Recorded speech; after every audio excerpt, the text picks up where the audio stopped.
Mark the Mentor. Are you ready to take your trucking business to the next level? With Trucks.pro, you get access to the best load board in the game, giving you the tools to find higher paying loads and streamline your operation. And right now, you can try the Pro plan free for 30 days, a $159 value.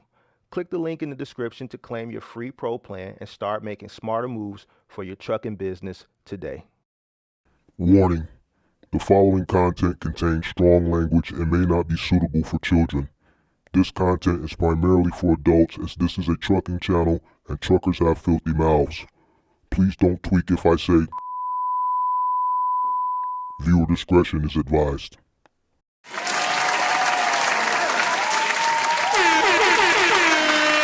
Sweet. What's up? How's everybody doing? Come on in, guys. Make sure you guys hit that like button. Let me know where you guys are checking in from. Let's get this roll call going. Hold on, they updated some stuff. My whole display look different. Hold on now. They done updated some stuff. I ain't streamed in a couple days. All right. How's everybody doing? Come on in. Make sure you guys hit that like button. Let me know where you guys are checking in from. Shout out to who we got. McGriss, what's going on? Shout out to you. Hope everything is going good with you. Shout out to Great Polo. Shout out to everybody that's in the MGM gang. Von Gray, what's up? Jake Cole, what's going on? Sharks World, what's up? Heavy Goodman, what's going on? Transportation Boys, what's up? Davaris Hammond, what's going on? Shout out to Pippi. Shout out to all the moderators. All the moderators in the building. Happy to deliver. How you doing? Goat Logistics, what's going on? Shout out to Kirk Everbless. How you feeling? Shout out to Jonathan representing the Boogie Down. Kevin Garrett, Big Mark, I enjoy the Roadie POV experience videos. Keep those coming. We gonna keep those coming for the meantime. It's a series. It's gonna be. I don't know if I'm gonna do a second season, but we're gonna cap out season 1 after the holidays, and then we'll see if we'll do a season 2 on that.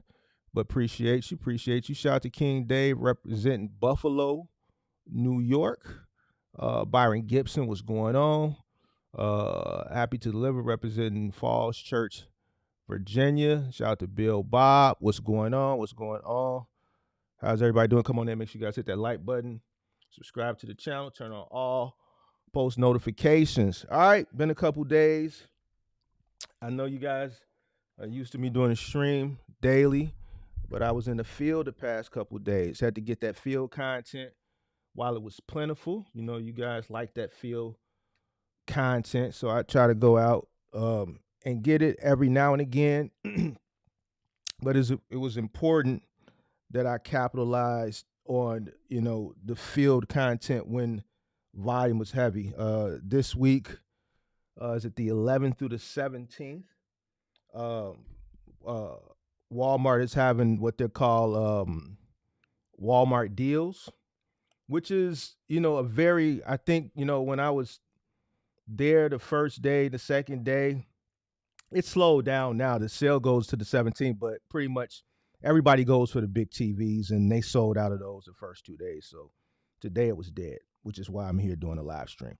But because when I study everything, I pay attention to everything. And when you're in business, especially in logistics business, and you're moving freight, you have to pay attention to trends. And what Walmart is doing, they're paying attention to trends. Like, they understand that everyone is looking to shop those 4 days: Friday, Saturday, Sunday, Cyber Monday. So Black Friday, that's Saturday, that's Sunday, then Cyber Monday. So obviously final mile volume will be up Friday, right, for the on-demand same-day stuff. Saturday will be even busier because all the stuff that people come in and order Friday, they get scheduled for next day delivery. Saturday is as far as the deliveries are going to be busier than Friday. Sunday, the overflow, depending on how much volume is in stock. Then Monday, you got your online sales again. And then obviously Tuesday will be really busy. Wednesday, and then it'll probably die down Thursday. So Walmart understands this. So they say, listen, why compete with Amazon, Kohl's, Best Buy, so on and so forth?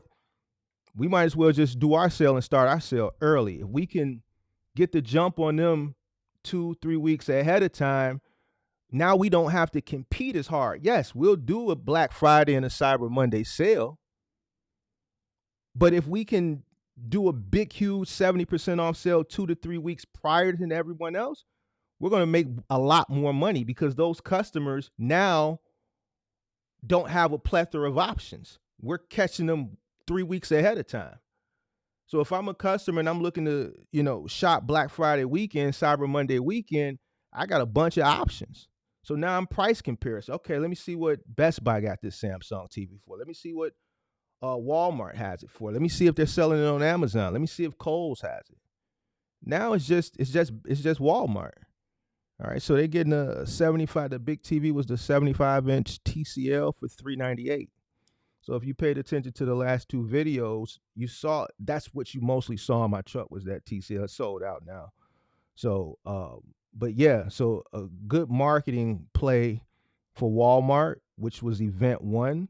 Event 2, I believe, starts next week, and then I think event 3, Black Friday, and then event 4, Cyber Monday. And I don't know if they're going to do anything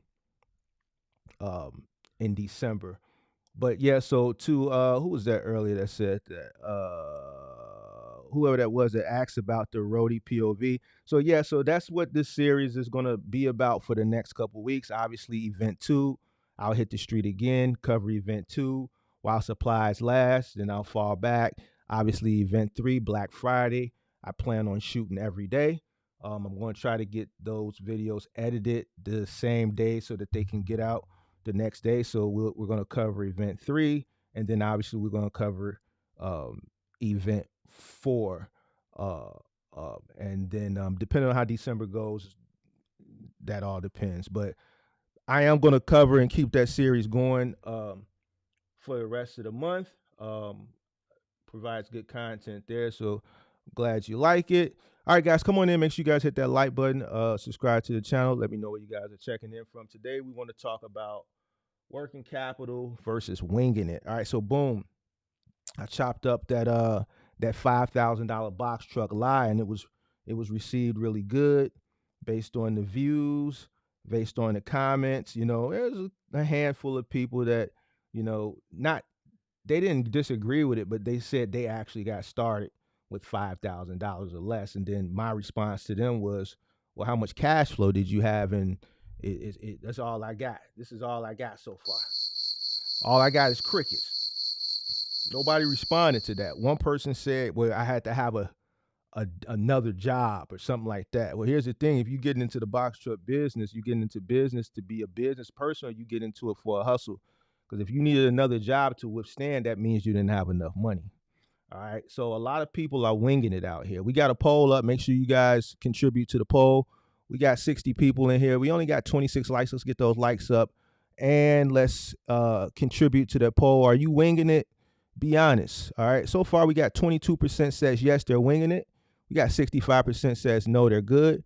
We got 13% that says they're worse than winging it. So we got 13% of the people that are really out here doing bad. We need to help get you guys to doing better. So we want to talk about winging it versus working capital. All right. There's a lot of misinformation on the internet when it comes to this box truck thing. And this is something that we have to talk about quite often. All right. Quite often. Why? Because there's new entrants coming in all the time who get misled. They may not find my channel initially. My channel is not, it's not front and center like, some of these other guys are. Why? Maybe because I preach the gospel. I'm straightforward. I don't bite my tongue. We say curse words. I'm not trying to like monetize and get all the monetizations and stuff. So we don't keep it squeaky clean. It's a trucking channel, so we speak in the trucker, so we talk in the trucker language. All right. So, they don't put me front and center like some of these other guys who know how to SEO their channel and don't curse and make it look all, Brady bunches. All right. So boom. So they find these channels or they find this content on Instagram or TikTok that can be very misleading, and it's promoted to them that they can start this big business, right, with a minimal investment. And the way they do it is, trucking is a $875 billion a year business. Well, so man, imagine if you got 1% of that or 3% of that, 4% of that. Yeah, almost $1 trillion. Now they're saying $1 trillion. So this is $1 trillion. I think Cam Newton said this is $1 trillion a year industry. And, they promote these big numbers and then they promote this low barrier to entry, right? Because you don't need a CDL. And then they throw out, well, with $5,000, you can get in, you can start a box truck business and you can get your piece of this $1 trillion a year industry. I've seen a guy recently, the past couple of months, been saying 3,000-4,000, right? And a lot of people come in thinking they can come in that way, and they fail very quickly, very quickly. I talk to people all the time. Like I say, not everybody comes up on the call-in show. Person that's failed, they're not gonna call in on the call-in show, but they do want to, talk behind the scenes. So they may come into the Discord, or they may reach out to me via email. I get a lot of emails, DMs. I don't really read the DMs that much, but I do get a lot of emails, and people will tell me their story. They'll come in with less than 10 grand. You know what I'm saying? And like not even a month. 2 weeks, 3 weeks, they're done. You know what I'm saying? So a lot of misinformation. So I want to talk about winging it versus working capital. Why working capital and financial stability and the box truck business is what you need. Let's talk about it. What is working capital? Working capital is the lifeline of your business. It's the lifeline of your, listen, without working capital, without cash flow, you don't have nothing. I'm sorry to tell you. You could have just enough. And this is something I say all the time. You could have just enough, but just enough is not enough. And if you have just enough to get in to acquire everything you need, the truck, the rental, the insurance, down payment, everything that you need to get up and going, and then you're flat, you don't have enough. That's not enough. Working capital, cash flow is needed. Anything can happen. So without working capital, without cash flow, you have nothing. If your truck breaks down, you're done. If your truck breaks down on your first load and you're in the middle of nowhere, you're done. Oh, well, Mark, it's a rental truck. Well, the rental company isn't going to pay for you an Uber to the nearest town, which may be 150, 200 miles away. All right. They may tow the truck, right? But they're not responsible for getting you to and fro. If the truck breaks down and they get it towed to the next town, which is a small town, you can't sleep in the truck. You're not gonna be able, you're gonna have to get a motel, hotel. If they say it's gonna take a week or 2 weeks, you got to go home. All right, what if the nearest airport is in the city? And what if the city is 200 miles away? Then your flight. And this is on your first run. Well, what's the odds of something happening on the first run? Like the one guy said, the 28-year-old. I've had people come up on testimonials that on their first run, they truck broke down. Not just one. We haven't heard this story one time. We've heard it a few times, at least a handful of times. From rental trucks to trucks that people own. Hit the like button. It happens. You don't start a business without cash flow, without working capital. Anything can happen. You don't want to come in and not have enough money to withstand whatever could happen. Period. I don't care what and see what it is these guys don't tell you that.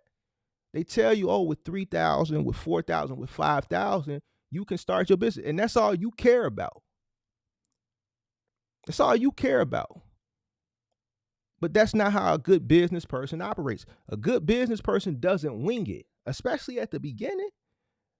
Listen, everybody has peaks and valleys, ups and downs. If you're hitting a downturn in your business because the circumstances aren't going your way and you're winging it, but you've had peaks and climaxes and it's just a rough time for you, every business goes through it. That's a little bit more understandable. But coming into the business with a clean slate, you shouldn't come into a business with a clean slate struggling. And not struggling because you're learning, not that type of struggle. I'm talking about struggling as far as capital. If you're coming in robbing Peter to pay Paul, you ain't ready yet. 5,000 ain't enough. And the 3 or 4 people that put in the comment section that they started with 5,000, they still have yet to respond as far as cash flow because they didn't have any. One lady did. She said, "Oh, well, I had to have another job." Any business that you start, whether it be trucking, cargo van, I don't know, plumbing, you could run a mobile detail shop, carpet cleaning, whatever it is, you need to have money to withstand 3 to 6 months to sustain the business costs and to sustain your living expenses. If you're going to start a business and you want to grow the business, you're going to be investing an ample amount of time into growing the business. Right? This is what your focus is. This is what your main objective is. This is what your priority is. And if the business isn't, turning over any enough revenue at the beginning, which most businesses don't, to withstand or I should say sustain the business expenses as well as home, then you shouldn't be starting it. Now, I'm not here to crush your dreams. I'm here to speak logic to you. Like, we got to talk sense. Things have to make sense. You can't jump into things too prematurely because you're anxious. You have to think things out. You have to plan. This is why I say do a business plan. Guy came up here earlier this year and say, "What's that? What I need that for? Who I'm giving it to?" If you don't know what a business plan is or who you giving it to and all this goofy stuff, then you definitely not ready. This is why you need a plan. This is why you need to educate yourself. The industry is not forgiving. It's not going to feel sorry for you because you didn't do what was in your best interest.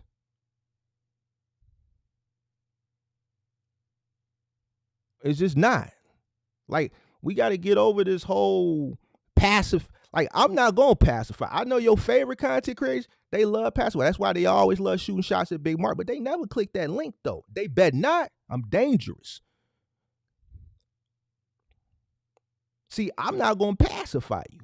I'm going to tell you what it is for real, because I done been through the high points and the low points. And when the low points came, nobody came to save my black ass. Nobody. See, I'm not going to let somebody steer me and put a bunch of bullshit in my head. We got 80 people in here. We only got 35 likes. Ain't this about a bitch? We need to get them likes up. On the real, we need to get them likes up. Straight up. Let's get them likes up. Subscribe to the channel, turn on post notifications. Make sure you participate in this this yonder dig right here. This what we call this, a poll. Let's get them likes up. Let's get them likes up. See, ain't nobody gonna come save you. Ain't nobody gonna come save you. They'll give you an express entry in, right? But when that express entry, you get in that express entry and then you start hitting all them roadblocks, you like, damn, why they didn't tell me about this? One or two reasons. One, they don't know because they never really did this. Or two, it's not in their interest to tell you because they don't want to deter you from entering, because then that would deter you from hitting the link and dropping that Kinash app. You dig what I'm saying? That thin now wow, or that 25 hundo, or that 5 racks or 10 racks or whatever they charge you for whatever you buying. They not going to deter you. They want that chop up out of you. You smell me? It is what it is. So when you start hitting these roadblocks and you start meeting these challenges, in your mind, you would have hoped that they would have forewarned you or prepared you for this, but they didn't. And here, they're not going to save you. They're not going to give your money back. They're not going to front you. They're not going to help you. So I'm not going to pacify you because I know what lies ahead for anybody getting into this industry. It's just anybody getting in business in general. It's not a clear path to the top. Oh, it's going to get ugly. It's going to get real ugly. And you don't know when that ugly time is going to get, but we're going to get into some examples of what ugly could look like. Shout out to Running Warrior representing the crib. One reason why winging it don't work. Let's go through a few scenarios if you plan on getting into this box truck thing or this cargo van thing. And a lot of people run into these issues all the time. A bunch of people ran into these issues a few years ago. This is why you have to understand what you're investing in. Fuel prices. Fuel is very important in this industry. Whether you're running a cargo van, a box truck, whether you're running regular fuel or diesel, you need it. It's very instrumental. And here's the thing, the price fluctuates. All right, I've been doing this for a long time. I remember in 2014, gas skyrocketed. Gas was more in 2014 than what it is right now. We hit $4 or damn near $5 in 2014. And that was, unprecedented at that time. I couldn't go back and renegotiate. Rates don't scale with the cost of operational cost. That's your personal issue. That's your personal problem, and that's your business's problem. 2 years ago, in 2022, around May, June-ish, gas prices went sky high. It was $7, $8 in some parts of the country. And guess what was happening while fuel was going up? That was the beginning of the correction as far as the rates in the industry were concerned. Rates were coming down, diesel and fuel prices were going up. The cost of operation was rising. The cost of operation, the things that contribute to your cost of operation, they don't fluctuate with rates. Whether you're doing OTR, whether you're doing final mile, whether you have a guarantee, whether you're running spot market, contract, they just don't, for the most part. Now, if you're in a more specialized area, you can adjust your rates. Moving, yeah, we can adjust. We could charge more money.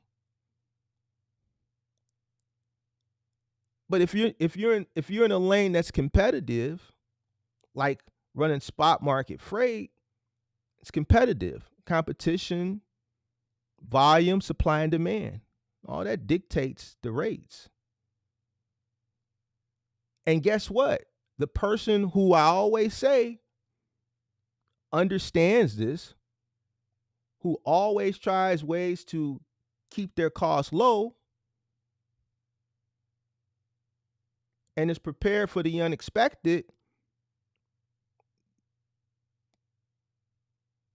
they still got room to play with, whereas you may not. If you're already struggling with a high operational cost and diesel rates are fair, well, what happens if we have a spike? It becomes really tough for you. But the guy who has that low operational cost, or that guy with those older trucks that y'all, your favorite people say don't get because the brokers ain't gonna want to mess with you. Yeah, it affects that person too, but their operational cost is lower than yours. So as diesel rates rise, they still have, a margin there, right? It's eating at it, but they're still profitable because they have a bigger profit margin than you because your operational costs are high. Now imagine if you're winging it. Imagine if you're an individual who's winging it, and then all of a sudden we go to war with one of these countries and oil is involved or whatever the case may be.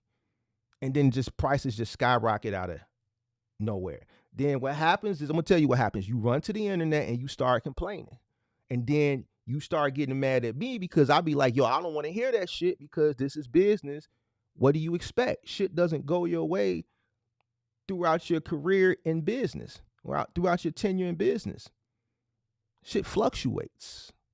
You should have been prepared for this. I can tell you right now, everybody's happy over the fact that prices are coming down, but I'm old enough to tell you, and the people who are my age that pay attention to things, especially politics, fuel always goes down during a presidential election. It doesn't matter who's running. As far as I can remember, since I've been paying attention, every time around the presidential election, fuel just mysteriously goes down. And if you don't believe me, all this stuff is documented. Go look for yourself.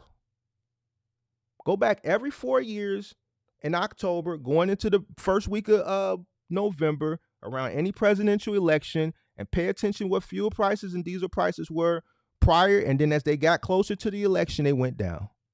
I've been paying attention since Obama's first administration. When Obama came in, during Bush's, gas was unprecedented $2 and some change. It was really high. People were complaining.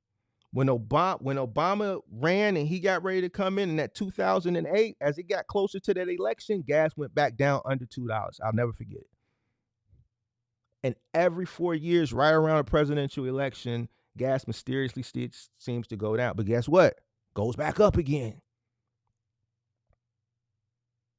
So you're happy now, but eventually fuel is going to go back up. Diesel is going to go back up. And when it goes back up, don't expect your final mile contract, the per stop rate you're getting or the guarantee rate to go up with it. Don't expect the spot market to go up with it. It's just not how shit works. So a person who's winging it and this happens, you can easily put yourself out of business. This is why you got to have cash flow. You got to have cash flow for fluctuations like in fuel. Maintenance and repair. Another reason why you shouldn't wing it. Hit the like button. You got 80 people in here, 50 likes. Maintenance and repair. Well, Mark, I'm going the rental route because this is what your favorite people. This is the easy way that they promote you in. Well, you don't own the truck, you don't pay for maintenance. Big Mark says you are paying for the maintenance. You paying for the maintenance whether you own your truck. You paying for the maintenance whether you rent your truck. No, I'm not, Mark. My favorite content creators say you don't pay for the maintenance when you rent a truck. I'm just paying $7.50 a week. I'm paying 21 cents a mile. All right, well, do the math. Because I've done lectures on this a few times already. Do the math and let me know how much that rental truck is for the year. Usually averages about $50,000 or so. Now, how much you think the truck cost?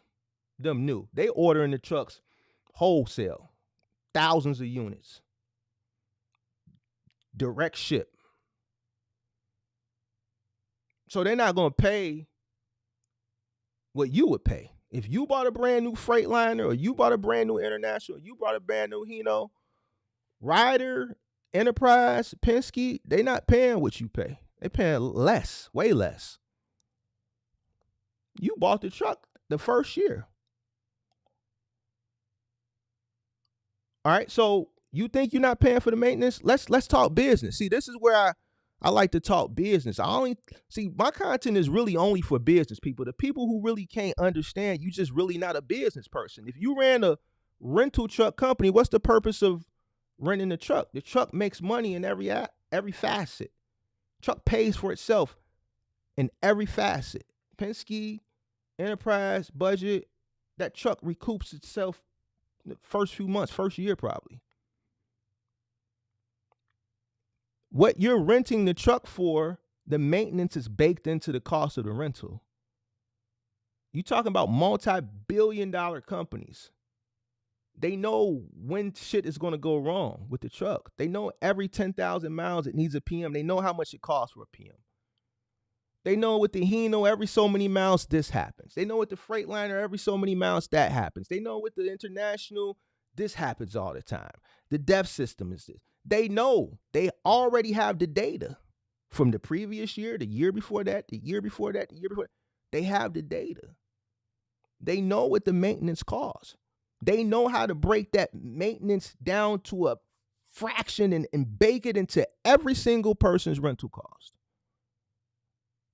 So you mean to tell me if you own a rental truck company, you would pay for the maintenance? Make this make sense to me, business people. If you own a truck rental company, you mean to tell me you're just going to rent trucks, charge people for the miles, give them a weekly cost and say, oh, I'm going to pay for the maintenance? You a motherfucking fool. And I say I wasn't going to cuss. You would be a shitty business person. The maintenance is baked into the cost. The truck pays for itself. This is how they make money.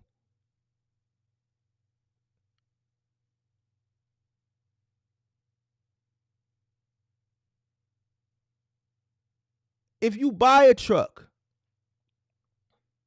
you pay for the maintenance, except you're paying a lot less. You paying more for the maintenance with the rental truck than you paying with your own truck. Believe it or not. Now, I challenge anybody that I would love to have this debate with somebody.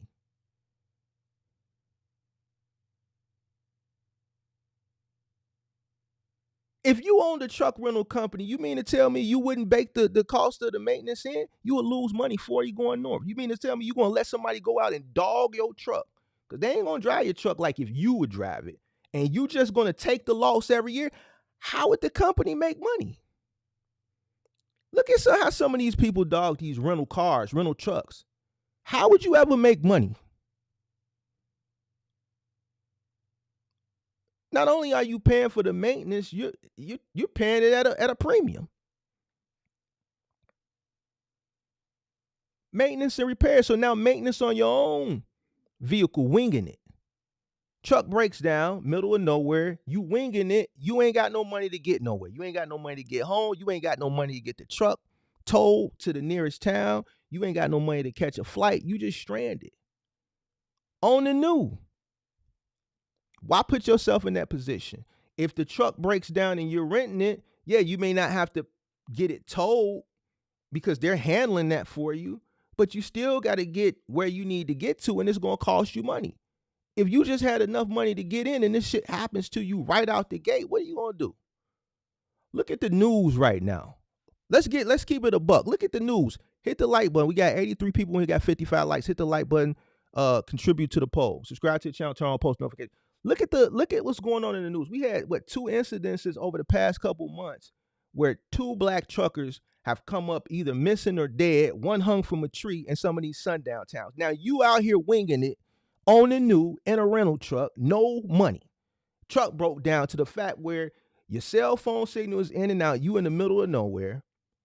So you can't really call no tow truck. You ain't got no money. So now you subjected yourself to standing outside trying to flag whatever car is coming down this back road in the middle of the night, hoping somebody stop and help your goofy ass on the real. Yeah, I'm calling you a goofy because if you set yourself up for this goofy shit, but this is what you want to do. You want to put yourself in this situation. Going down one of these back roads in one of these sundown towns, winging it, flagging somebody now trying to hitchhike because your goofy ass ain't got no money. Because you can't call, you done placed a few calls, and they telling you, yeah, we can tell you to the nearest town it's going to be $3,000. It's going to be $4,000. We done had people come up on the channel that said they done had to pay $5,000 tolls. The one guy who got stuck in the snow was $5,000. He had to call his granny to help him. They just sat there. You think they cared? They wanted that nickel up out his ass. Go back and watch the content. What was his name? Kyle, whatever his name was, that came on the channel last year on the Wiseman show. $5,000. Didn't have the money. Had to call his granny. Now you go through one of these sundown towns, and you in the middle of South Carolina, Texas, in the middle of booms fuck nowhere, and these white guys driving down the street with these Confederate flags and these long ass beards and shit, and you flagging down because you ain't got no money. Every tow truck company you called said $3,000-$4,000, so now you just got to lead the truck there and try to hitchhike away to the nearest town. Why put yourself through that shit instead of having a working capital because you understood that something like this could happen? You prayed that it wouldn't, but reality hit and it did. Listen, you called, they tell you 2,000, 1,500, 1,800, whatever. It's going to suck. It's going to hurt. But you know what? I'm going to sit here patiently. Yeah, send the record. I'm going to lock these doors and I'm going to pray to the good Lord they get here as soon as possible and get me told so I can get my black ass on a flight and get my black ass back to civilization in Chicago where I feel comfortable. See, y'all might not feel comfortable. Well, I ain't going to Chicago. It's too bad. I feel comfortable here. See, I don't feel comfortable down south in none of these back roads. I ain't from the South. Don't want to drive through. I'll fly over that. I'll fly over and land in some of your favorite cities, Atlanta and Dallas and shit, but I ain't driving through there. But if I had to drive through there and God forbid something like that did happen, I'm not going to put myself in that situation. I'm going to have working capital. I'm going to have cash flow. I'm going to get on the phone. They're going to tell me 2,000, come get me. Please hurry up and get here. Hurry up and get here. Please lock them damn doors and pray to God. Them Ku Klux Klans or whoever that is that's out here killing our black truckers, it's been happening lately. They don't come get my black ass. You ain't going to catch Big Mark on the road. I'm not going to put myself in a situation where knowing, well, I'm driving cross country and I ain't got a pot to piss in nor a window to throw out. Pray the Lord don't happen to me. And then it do happen on one of these back roads. Now I got a hitchhike. Hit the like button, man. 91 people, 60 likes, man. Hit the like button. Contribute to the poll. It ain't a fact of if, it's a fact of when. It's going to happen. Truck going to break down. Either way, it's going to break down, whether you renting a truck and you driving it or you own a truck and you driving it. Either way, if it breaks down in some series, you're not going to sit in one of these little bitty towns for a week or two. You're going to have to get your ass back to wherever home is. So why put yourself through a situation like that? And here's the thing. I'm not preaching to a choir because there's a lot of people out here winging it. Why do that to yourself? Truck gonna break down. Listen, truck you bought, rental truck, new truck, old truck. Listen, it's a guy in my Discord right now, partner, brand new truck, broke down. And y'all favorite content creators say get a new truck so you don't got to deal with maintenance. I hear a lot about these new trucks breaking down. Man, they had the truck a month and it's been in the shop a week. Ain't had the truck a month and it's been in the shop a week. So go ahead and get your new truck, because guess what? Like I told you, new truck, old truck, they're going to do the same thing. They're going to make money and they're going to break down. Me, I'd rather go get an old truck, increase my profit margin, make more money, and then when the maintenance comes, no problem, because I got more cash flow than the person that went out and bought a brand new truck because I'm making more. So I have more in the kitty. New truck, person got a bigger note, bigger insurance, truck sitting in the shop. Guess what? Note still got to get paid. But back to the subject at hand. Winging it versus working capital. I'd rather be in a situation, if a major breakdown were to happen in the middle of nowhere where I had cash flow. Listen, whatever I need to do to get me up out this jam, no problem, because we prepared for this. Listen, I practice the 5 Ps. Proper preparation prevents poor performance. Now, that's going to go over some people's head. But I fall under the 5 Ps. I'm under the ACT. Proper preparation prevents poor performance. If you properly prepared, you're going to prevent poor performance. You can't perform poor if you prepare properly.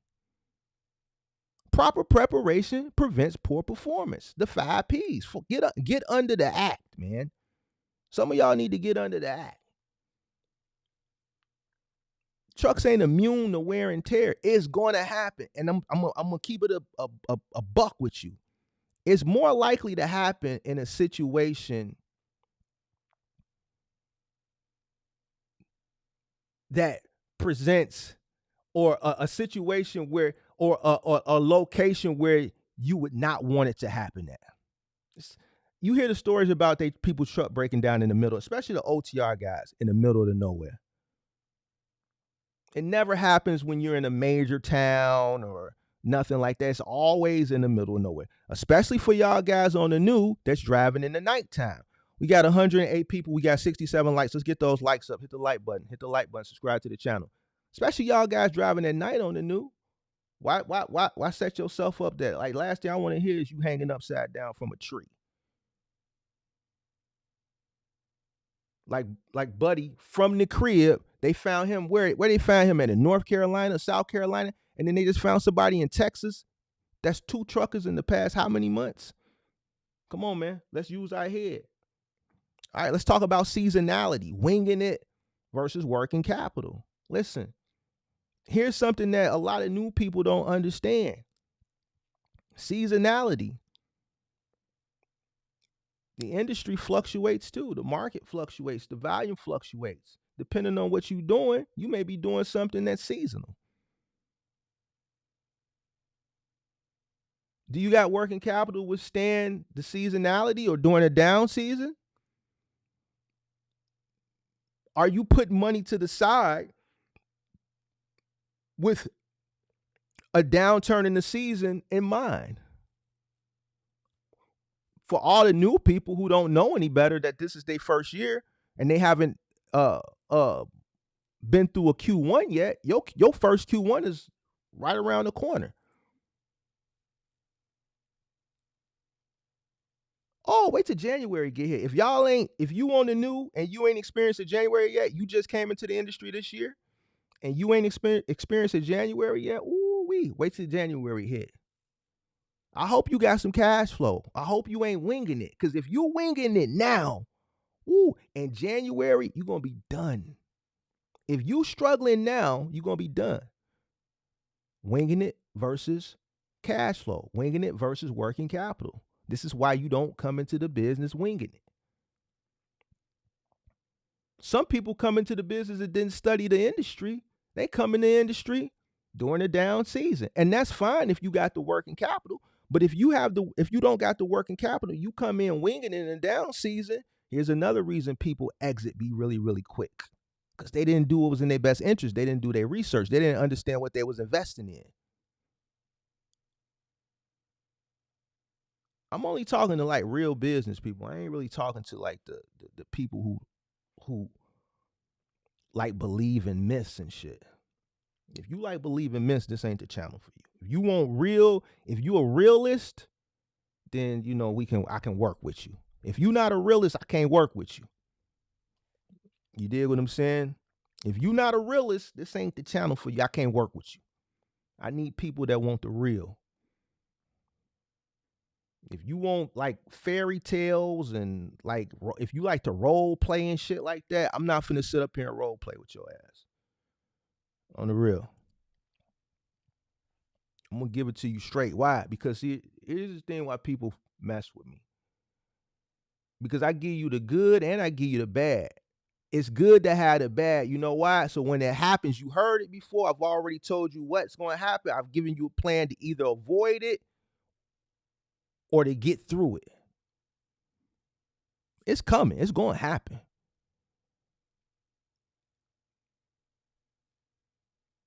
And seasonality is one of them. To all the final mile people, this is y'all season. But guess what? You have to make sure that you're appropriating your money correctly, that you're cash flowing, that you're not robbing from the sustainability of the business, because January is right around the corner. Listen, these next 6 weeks is going to go like that. You're going to be saying Happy New Year, and then it's going to be dead. All you're going to have to do is watch Big Mark every day, because you ain't going to have no work. All you're going to have to do is watch me every day, because there ain't going to be shit for you to do. So do you got enough working capital and cash flow to withstand those 2 months? See, people don't want to hear that. We just went from 100 and some people to 80. They don't like to hear that shit. But these going to be the people in my DM asking me for help.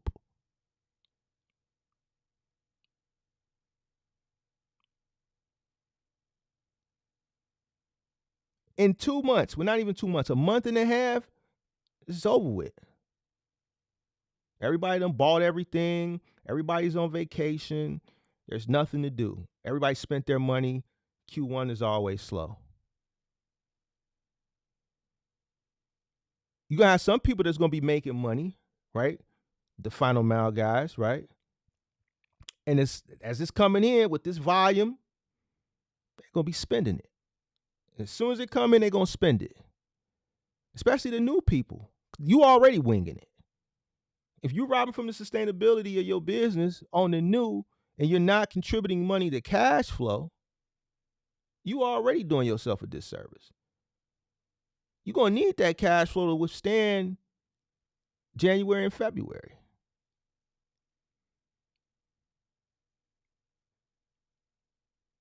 And that's seasonality. What about economic downturns? Like the one that we've been going through the past couple years. A lot of people that thought that, what they witnessed or what they entered into in 2021 was just the way trucking was because that was the way it was sold to them. Go back and look at that content. I always tell people, go do your research. That content is still there. Your favorite people never took that shit down.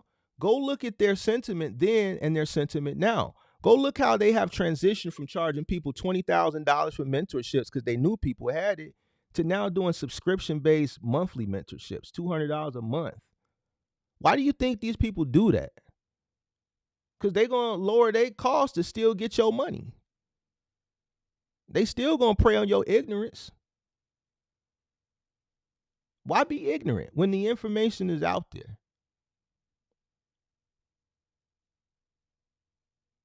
That's what I don't understand. Why be ignorant when the information is out here? So you got seasonality, you got economic downturns. You have to prepare for the unexpected.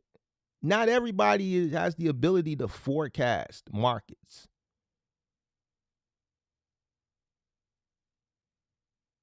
You may not have the ability to forecast markets, but you can control the money that's coming in. You can control how it's distributed out. So if you can't forecast markets, understand one thing. What goes up must come down. So if you're doing good, you can have a nice little run. Eventually, something's going to happen. It always does. It has to happen.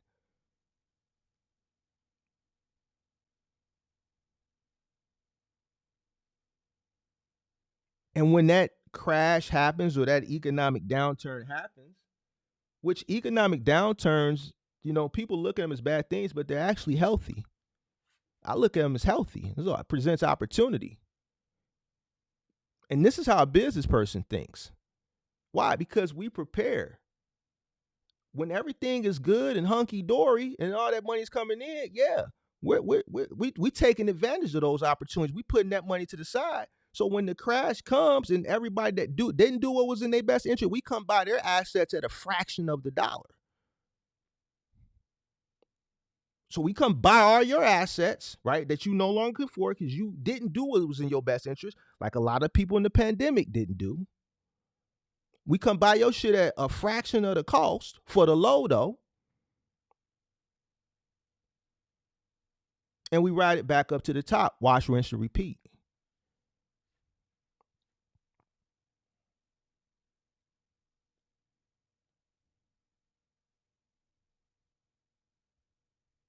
So it would be in your best interest if you can't read markets and you just don't understand economics, you don't understand macroeconomics, you don't understand microeconomics, you don't understand any form of economics, and you don't care to educate yourself on it, then remember this. What goes up must come down. So if things are really going good for you, make sure you're saving money because eventually it's coming. And your business is going to need cash flow. You're going to need working capital to withstand. And here's the kicker. When it does come, you don't know how long. You don't know how long. We've been 2 years now.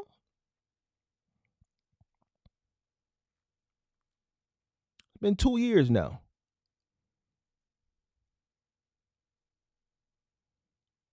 So then what? Hit the like button. Subscribe to the channel. Turn on post notifications. Let's talk about payment delays. Payment delays. Now, some people factor, whatever. Final mile, don't factor. If you factoring in final mile, we need to have a conversation. Something ain't right. That means you winging it. Don't get mad now. We need to have a conversation. But let's talk about payment. If you're dealing directly with shippers, if you're dealing with a 3PL, payment delays happen. Do you have the capital? Even with factoring, What happens if we have some type of global bank shutdown where nothing works? Zelle doesn't work, ACH don't work, which it could happen. We've had some weird things go on the past couple years.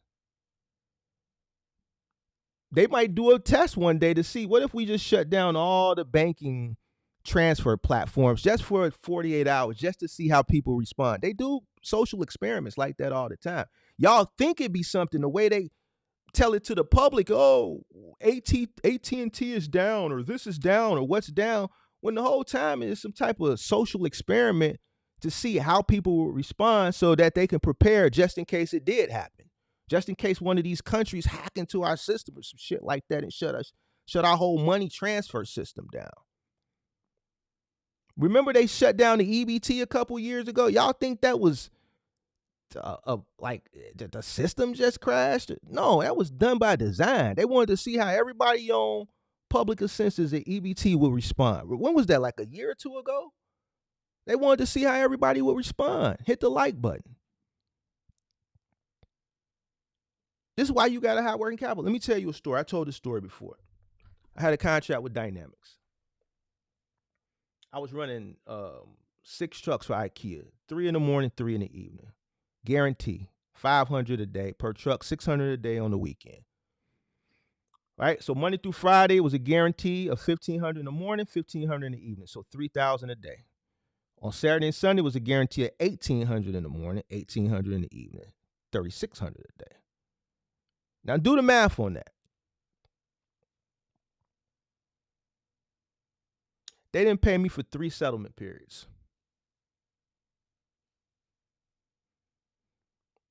I'm running 3 trucks in the morning, 3 trucks in the evening. That's 6 guys in the morning, 6 guys in the evening. That's $175 guarantee for labor on each truck, plus the cost of fuel and other costs, right? We had good margins on this contract. 2 settlement periods they didn't pay me. The third I got paid for. It's 28 grand. Like 29 grand. Now, how many of y'all would have been able to run that long and kept running without getting paid?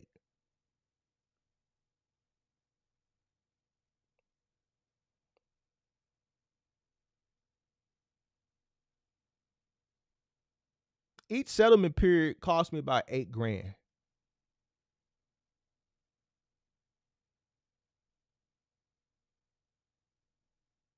I remember it vividly. The guy's name was Eric Field. Racist son of a bitch. Just forgot to pay Big Mark's company. Not one settlement period, 2 settlement periods. After the fuss I made after the first settlement period, you would think he would put our pay in for the second, but you didn't pay this guy. 2 settlement periods, didn't pay.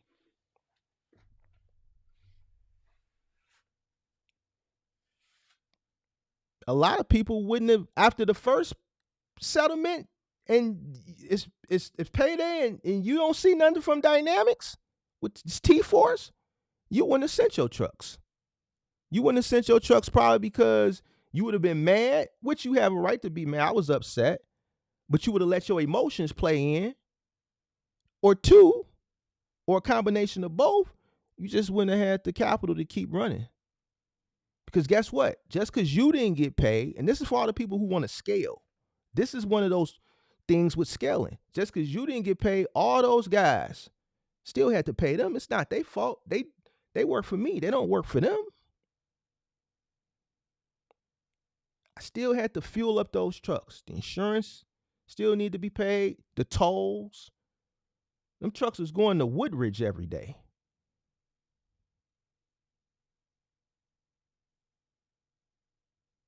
And not all of them were coming back into the city. All the costs that were associated with doing that, I still incurred those costs. Did I stop running? No, I kept running. Was I upset? Of course. Did I pay those guys out? Yes. Each settlement period cost me about $8,000.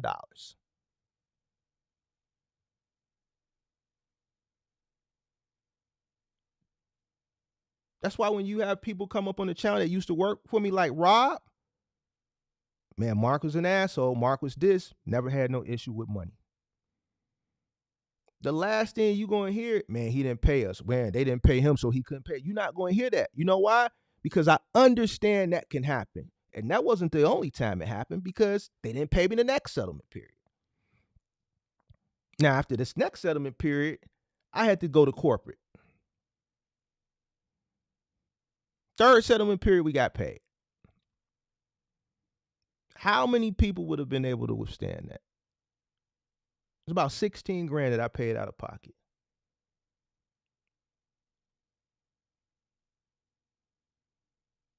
See, a lot of people that's coming into this business, you think, oh, well, we're going to get paid. Not all the time.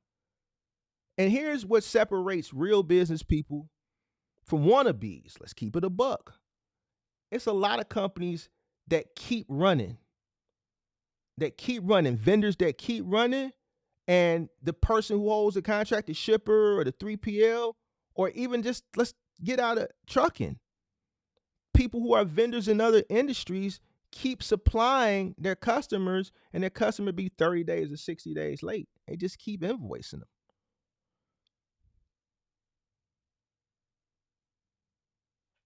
For instance, do they cut your gas bill off right away if you don't pay it? Do your phone bill get cut off right away if you miss a month? No, they usually what 2 or 3 months?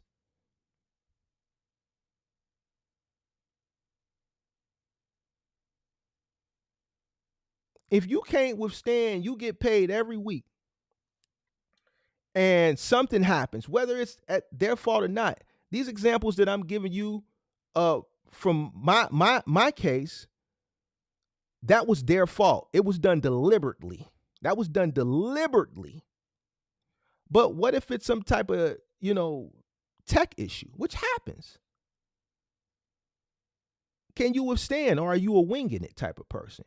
If you can't go a whole week and they miss a week, whether it was done deliberately by mistake or because of a tech issue,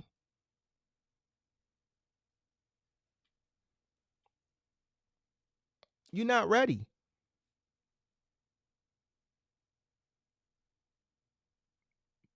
When I started cross docking, I didn't get paid for months.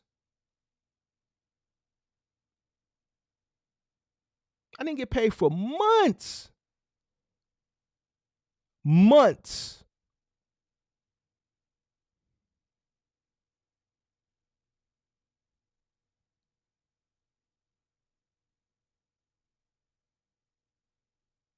When I ended that, I still got paid for 8 months.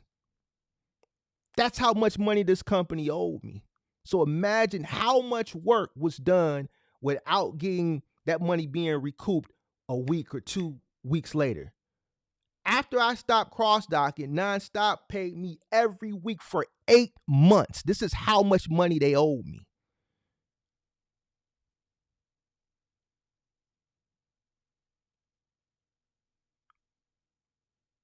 I'm only talking to real business people. I'm not talking, this is if you want to be a real business person. A real business person don't wing it. You have to have cash flow. I've other situations where companies didn't pay. It happens. Whether it's done by mistake, which mistakes happen a lot. It's negligent, but I can understand how accounting can make mistakes. Sleep Number. We used to do Sleep Number. Sleep Number does a big sale every year, like August, September. All right. This is through one of the contracts I had, which was called Installs, right? Now they got acquired. Now it's NAL. NAL acquired a bunch of smaller privately owned 3PLs. Installs was one, and then CRST acquired NAL. All right, so we used to do Best Buy for installs, and we did Sam's Club. All right, we did Sleep Number around that big sale. I did my negotiations with installs, but every year around this time, they pay for everything else, but For some reason, the sleep number stuff, when it was time to get paid, there was always an issue. Never fails, year after year after year. Only thing I could do was deal with accounting. Did I stop my operation? No, because I'm not winging it. Here's another example. I got a company that still owes me $11,000. 5-star Christmas tree. They still owe me $11,000. They've owed me 11 grand since the Christmas of 2016 or 2017. $11. Now, this is a company I have been dealing with every Christmas. They're out of business now. I've dealt with them every Christmas. Every Christmas they paid. I'm in a big market. I had the contract. The trees would come in a semi-truck. They would come to me even before I had the warehouse. They would come to me. I would send 2 26-footers. They'd back into the semi-truck. We just transfer the trees straight from the semi-truck into one of my trucks. When I got the warehouse, then the semi-truck would come to my warehouse and we just unload them into the dock. We get about like 800 trees, right? I delivered trees throughout the city. Every year, no problem. Then the one year when they had financial situations that they didn't let us know, I noticed one thing happen. Every Christmas prior, they would send me half the money up front, and then they would pay me the other half on completion of the deliveries. And this is how it had been working since maybe 2012 or 2013 when I got started with them. 2017, I believe it was, Christmas. Hey, Mark, we're doing things different this year. All the contractors across the country, we're going to pay you out at the end. We got this app now, da-da-da-da-da, so da-da-da-da, whatever. I've been dealing with this company. I trust them. I've been dealing with them 4, 5, 6 years at this point. No problem. Trees come. Last week of November, right after Thanksgiving, we got 5 days to deliver trees because these are live trees. We deliver them. They're supposed to submit the payment by a certain date. I think it was the second week of December. Whatever that date was, that date came and it went. No payment. I contact the guy his name happens to be Mark. Yo, what's up with the payment? He gave me some BS, said it would be there a week later. Week later, he's not answering the phone, but he's responding to emails. Now it's right before Christmas now. Still no pay. Now, mind you, they had a new system. They built the app, and the drivers' tips were collected on the app. So now my drivers are coming to me asking me about their tips. Now, this is 3 weeks gone by now. So my drivers have gotten paid for the work that they did. Their work, me not getting paid from 5-star Christmas trees, it has nothing to do with them. So I paid them for every single delivery. The company, we're waiting to recoup the money plus our profit. Now, the tips was another thing. I don't have no control over the tips. They allowed the customers to tip on the app. I told my guys, I'm not paying y'all tips. That ain't got nothing to do with me. I paid y'all for y'all service. I'm not paying you for no tips. When this company pays us, then you'll get the tips. Christmas came, went, New Year's came. So now I started doing research. I see other contractors across the country have gone to Yelp. They've gone to their Facebook page. Customers are complaining because they bought Groupons and they didn't get their trees. So in other markets, people didn't even get their trees and they didn't even get a refund. They just stopped responding. Now here's the kicker. A year later, they just happened to do this shit again. So now it's a money grab. The next year they did it again. Nobody got trees. Obviously, they owed me money. They didn't hire any contractors because they knew they weren't going to send the trees out. They did a money grab and they skated. 11 grand these people owe me to this day. I'll never get it. But this was I think it was December 2016 or December 2017. point I'm trying to make was, did that 11 grand stop me? That was a loss that we had to take and write off right before Christmas.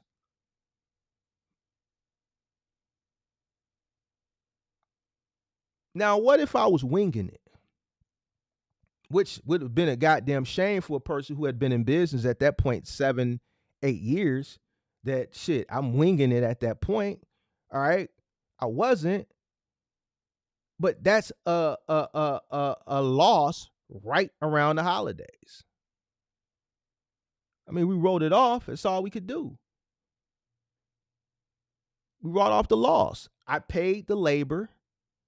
I paid the cost of fuel. Trucks paid for it. Operation cost is low. Customers got their trees.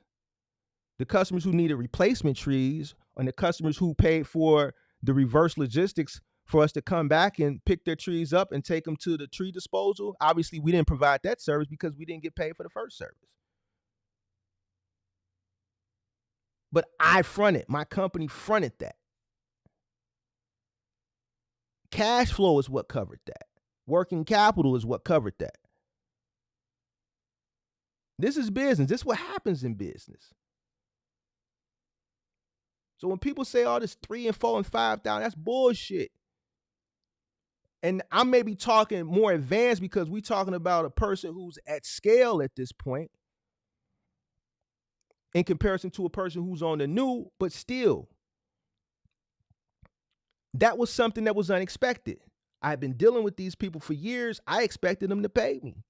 We just delivered 800 trees in 4 days. I ran 3 trucks to get it done that quick, 4 or 5 days, 800 trees.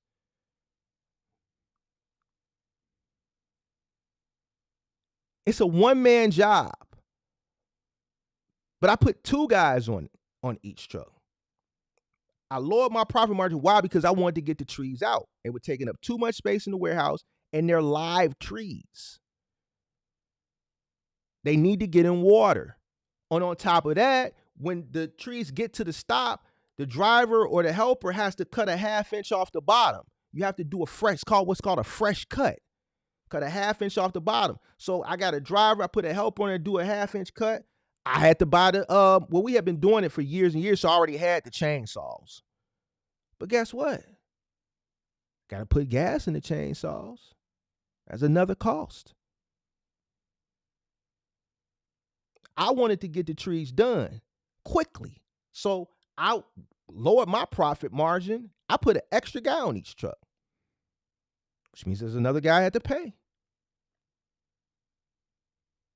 This is business. This is one of the unforeseen, unfortunate, I should say, events that happen when you're running a business. It's not hunky-dory. It's not peaches and cream and rose petals and daisies and little lilies every day. You know how furious I was at these people right before the holidays, and I've been dealing with these people for years. Something like that can happen to you. I had a guy recently, he didn't come on the channel. I believe I spoke to him on the Discord, I believe. Was it the Discord? Or did he come on one of the call-in shows? Maybe it was a call-in show. Was it a call-in show? The guy came and said he got scammed. He ran some loads for a bogus broker and the broker never paid him. Now that's something that happens because he didn't do his due diligence. But there can be a plethora of scenarios of things that can happen to an individual on the new, which is why you need working capital. And I'm going I'm giving you real case scenario so you can understand what I'm saying, so you can understand why I'm saying it, why you shouldn't wing anything in business. Especially on the new. When you on the new, you really green. This 3, 4, 5, it's a bullshit myth. You come in with just enough. That's not enough. We don't hope. You always prepare yourself for the worst.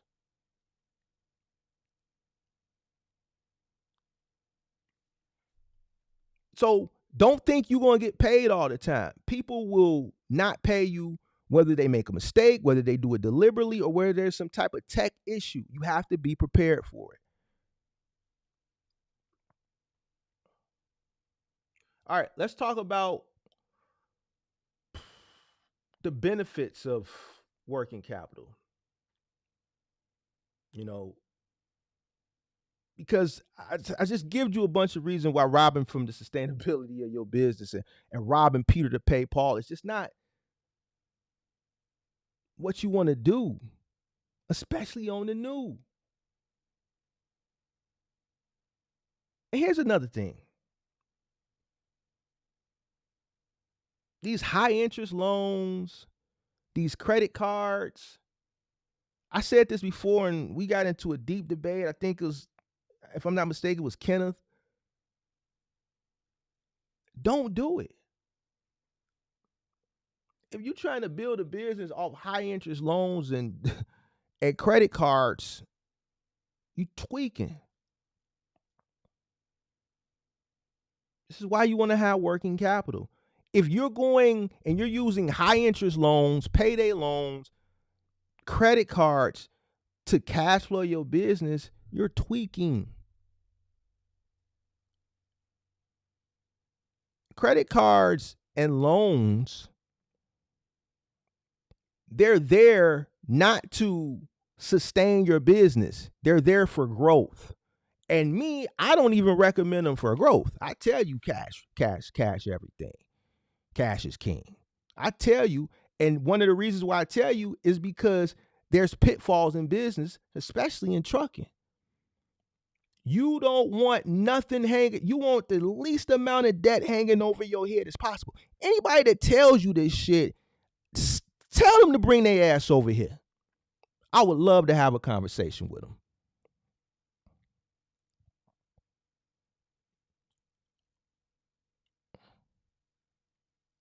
Tell them to come on holler at me. I want to have a conversation. Maybe I'm tweaking.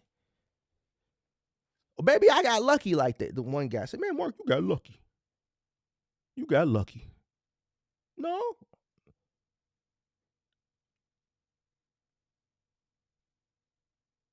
I just didn't go out and do shit that wasn't in my best interest.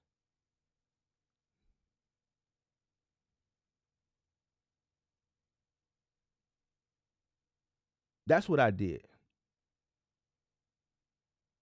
I didn't over leverage myself. I didn't put myself into deep debt like a lot of people do because they're told to do so. And going back into this winging it, and when these situations arise, guess what? Guess who has a harder time when these situations arise? Hit the like button. The people who got more debt. Because when these downturns in the economy happen, when these unforeseen situations happen, it's harder for a person who has more debt to withstand and get out of these situations than the individual that has less. See, you go cash flow everything, cash your trucks, shit happens, no problem. I got paid off assets. I ain't got no big notes looming over me and this looming over me and these high interest loans looming over me and these credit card bills and these business lines of credit. No.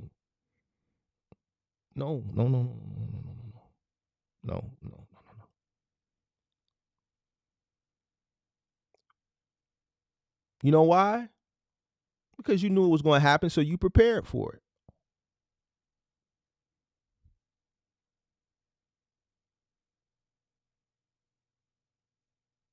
When you got working capital, you got the freedom. See, winging it, people that's winging it ain't really got no freedom. See, me, I got freedom. I like freedom. I like that. I be free. And I understood that at the very beginning. Why? Because God put me through situations, personal situations in my 20s that when I did get into business, and I didn't realize it then, he was preparing me for when I did get into business. So when I did get into business, I understood not to put myself in deep debt. Yeah, I saw a lot of things. I saw shiny things. I saw nice, shiny new trucks. But then I saw some of these old trucks that I would go buy, and they would throw some paint on the wheels, get the wheels spick and span. They'd throw a little Armor All on the dashboard. They'd power wash the cargo area real good. And they were 8 years old.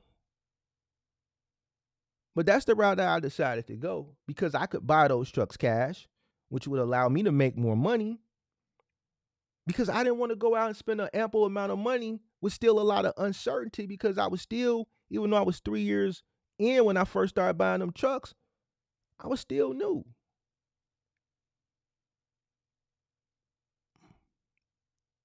I didn't want to put myself behind the 8 ball like so many people I see coming to this industry do because they told to do so. And like I tell you, these people that tell you this shit, when you get in these situations, see if they go give your money back. Yo, I'm fucked up. I listened to you, man. This shit, man, information you told me was some bullshit, man. I need my money back that I gave you. They ain't gonna help you.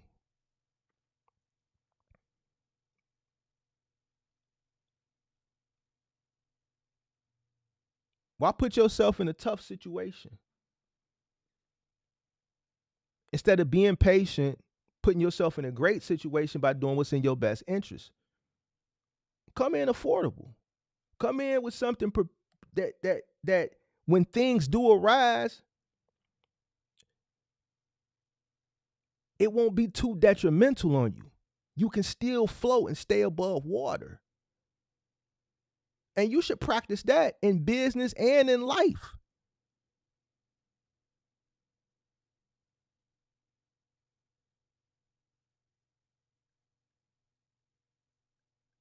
This is why I say it don't matter. You could put Kermit the Frog in the White House. It don't matter to me. You know why? Because I'm going to get it regardless. Why? I ain't got no choice.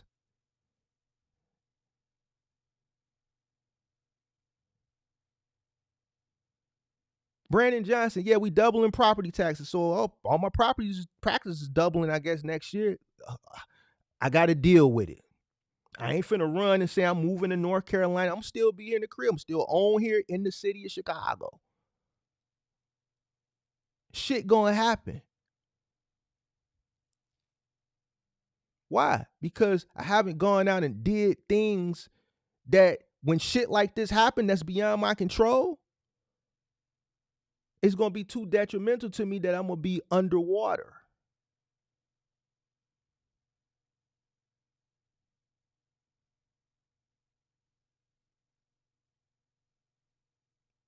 Business, personal, same way. Positive thing about having working capital and cash flow is you got the freedom.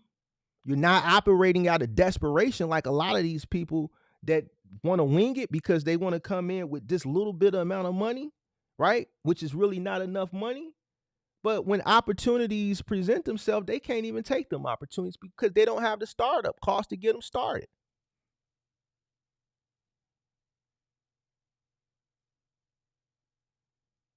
They can't they can't take their business to a point of stability. It's hard for them to make smarter choices because they constantly behind the 8 ball because they winging it. They steady robbing Peter to pay Paul.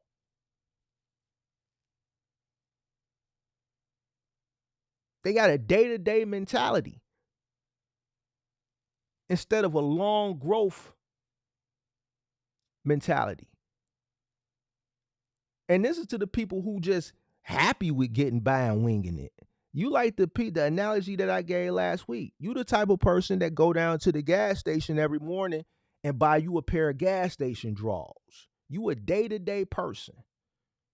If you operate day-to-day with no plan on stability and sight, this is just how you is. And the reason why you like that is probably because that's just how you is in real life. And eventually you already know about people day to day and your business run day to day, you're going to have even a shorter term. You like the person that go down to the gas station every morning. You wake your funky ass up.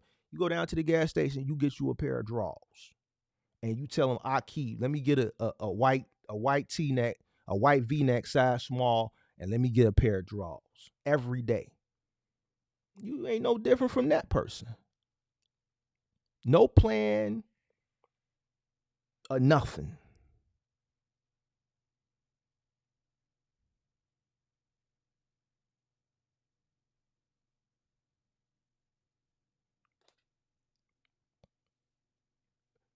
When you got working capital, you don't have to do things that are gonna put you further behind. Like we talked about with people getting these equipment leasing loans,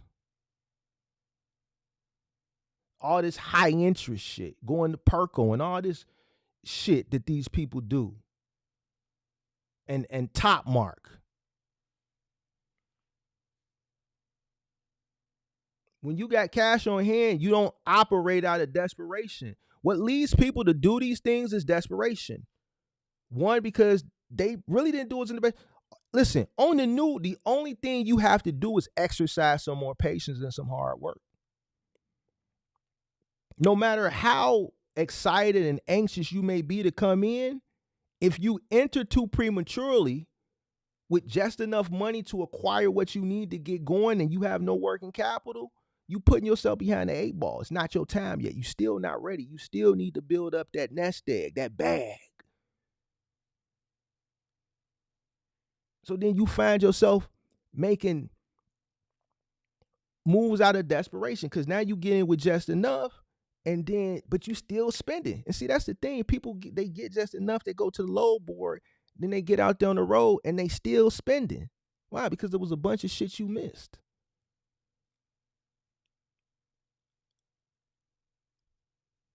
Now that money draining. You don't know how to use the load board properly. You don't know how to calculate your cost per mile. You done took a loss on the first load.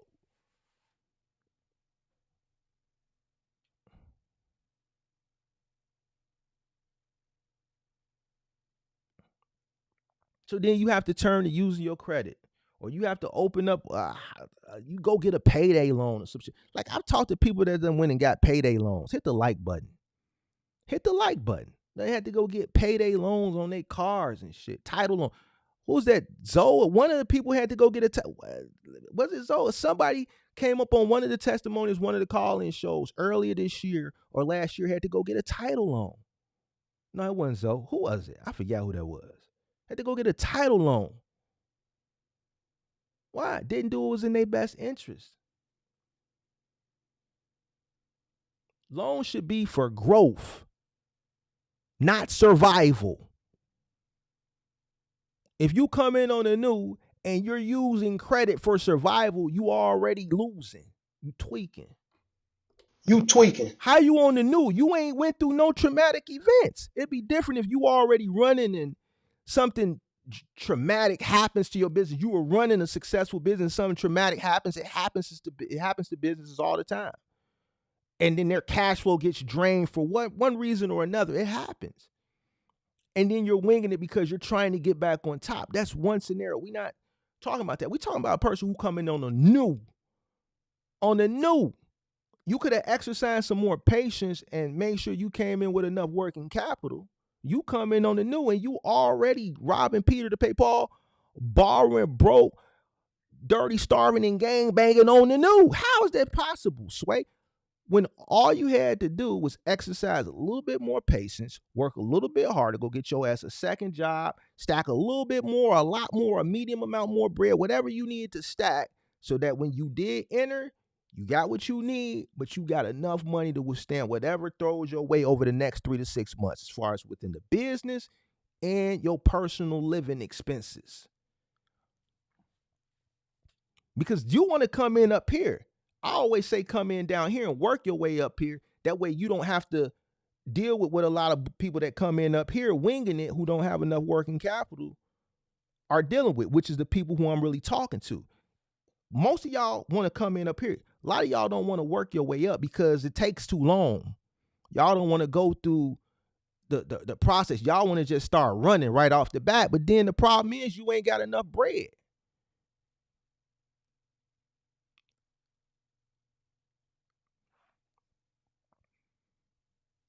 So then you go use credit cards to survive, or you go get loans to survive. Loans are for growth, not survival. And me, like I've told you before, I don't even recommend in this industry getting a loan for growth. I say cash it out, big buddy. Yeah, big buddy, cash it out.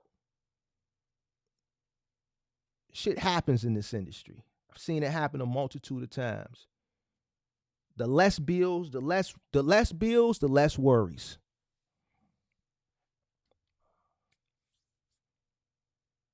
Cash flow, you can accept things. Listen, you got people got presented offers and shit. They can't even accept them because they don't got the money to get going.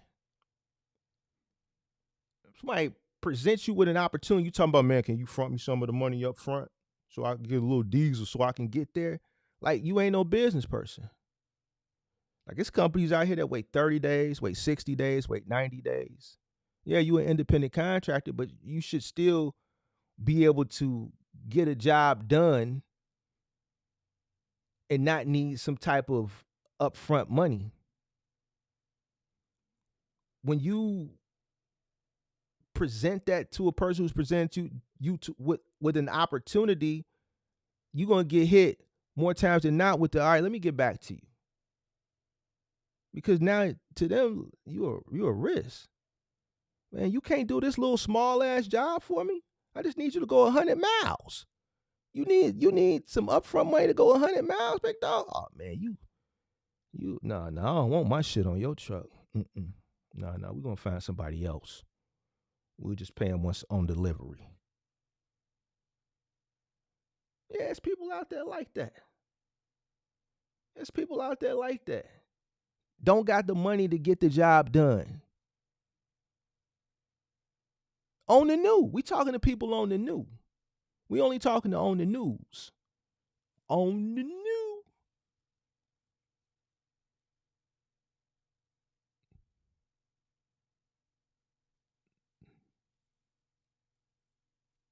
A person who got working capital can withstand the seasonal fluctuations, like I talked about. Person who ain't got it can't. It's people in here that got that bad. When January get, they just said, "Skip, we just gonna take time. We gonna take that month off. Forget it. We ain't even finna. I ain't even finna waste my time. We just gonna go to Disney World or some shit like that."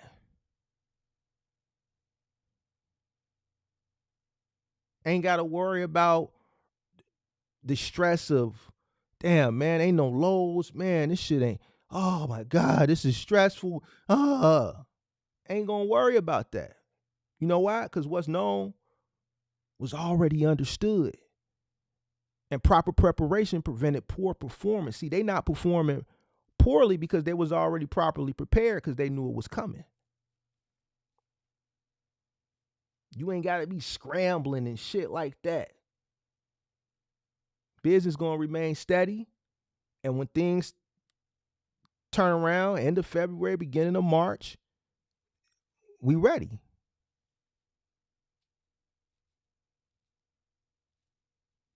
More money. More money. See, the person who got working capital, they can save more money than the person on the new that's coming in winging it. I had a guy in the Discord, Rob, just got into the cargo van business. He saved a couple $1,000s by paying his insurance for the whole year up front. A couple $1,000 was like $2,500, $3,000.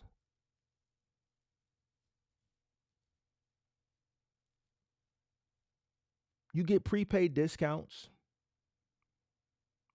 All type of things when you can pay for things up front. Subscriptions, log subscriptions.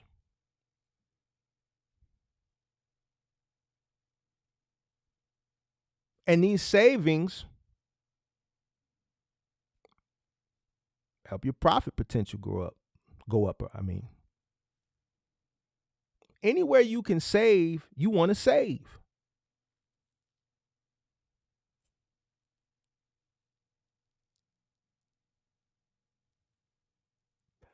Relationships. Clients don't like, and a lot of you thought, well, get a direct shipper. I want to deal directly, da da da. Let me explain something to you when you're dealing directly with people. You're not going to get paid like that. You're not going to get paid. And then for all you people who want to do government contracts and all this stuff, it's best that you and your little one truck that you go through somebody that got the as a subcontractor. When you dealing with the government, you got to have big boy money and a big boy infrastructure. Oh, yeah. Yeah. The government don't deal with one truck people. When the government needs shit done, they don't need one truck. They need a person who can supply a multitude of trucks, or a person who has resources that can get a multitude of trucks, and a person that's not going to be beating a door down every Friday talking about when y'all going to pay me. You think the government is just paying people every week? No.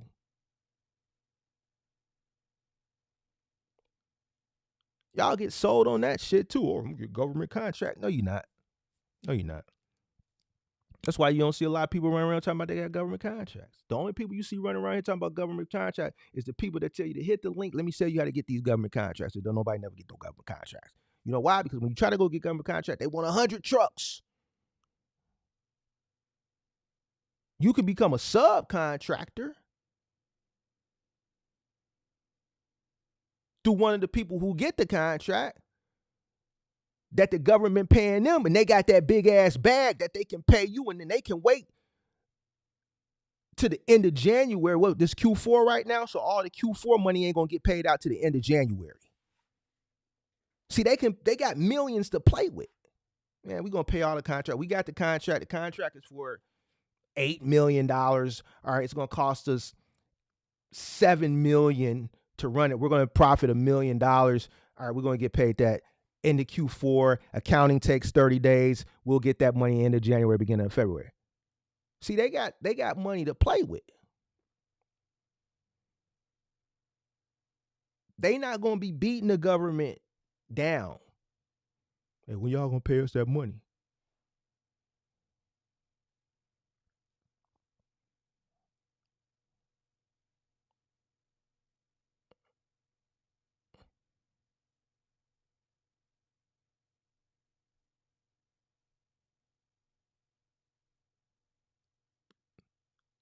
They don't pay like that. They pay quarterly.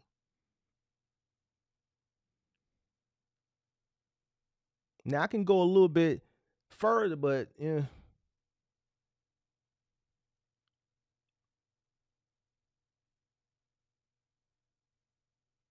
A company that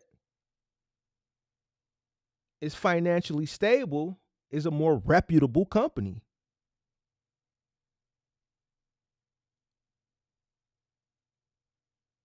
Imagine getting a contract, selling yourself on a contract like you can do this big shit, and then having to go to the supplier and be like, hey man, I ain't gonna be able to run next week, man. We ran out of money, man. Is there any way y'all can pay ahead of time?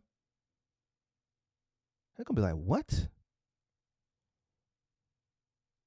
What you told us you had the infrastructure to supply the work that we need. Now you're telling us that you don't have any diesel money?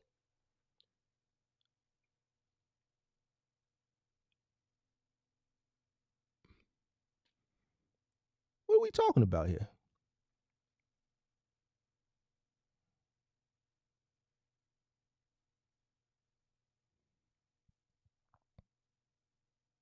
A person that's coming in on the new, you might want to stay in your lane. See, this is more of a person, that right there is more of a person who's trying to step outside their lane. You might want to stay in your boundaries. You might want to stay in your boundaries. See, a lot of people, and that's another, we're going to have to cook that one up another day. People that got these big aspirations. Like some people tried to give me flat with Shorty ass a couple weeks ago. And then this goes back to what I say earlier. Where are these people going to be when these people come in with these big aspirations, these big dreams, and never been in this industry, don't want to crawl, but want to come in way up here. And then when they get in these jams, all these people, I want to see if these people going to come pay their rent, going to come pay they put gas in their car, going to keep their heat on, going to keep their lights on. But you get mad at Mark for telling the person, yo, start here, work your way up so you can learn. This will be here. This ain't going nowhere. But work your way up to there. Don't come in up here ignorantly, because you're going to be competing with other people that are up here that started way down here, that worked their way up there, that's more tenured, more knowledgeable than you. You're going to be up here with people who've been doing this shit for generations, generations and generations and generations. Like, if you don't know what the hell you're doing, it's going to be obvious.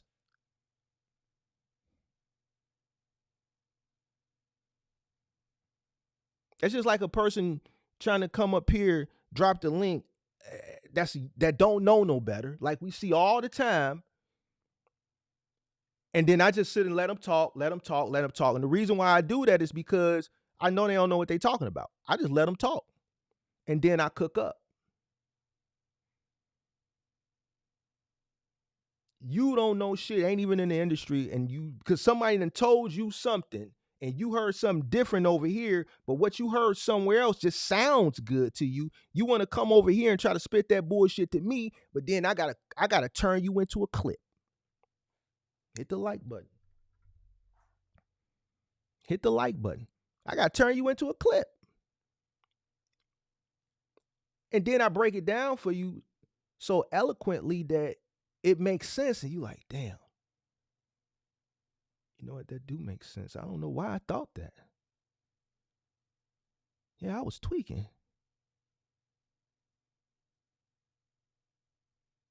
Yeah, I was tweaking.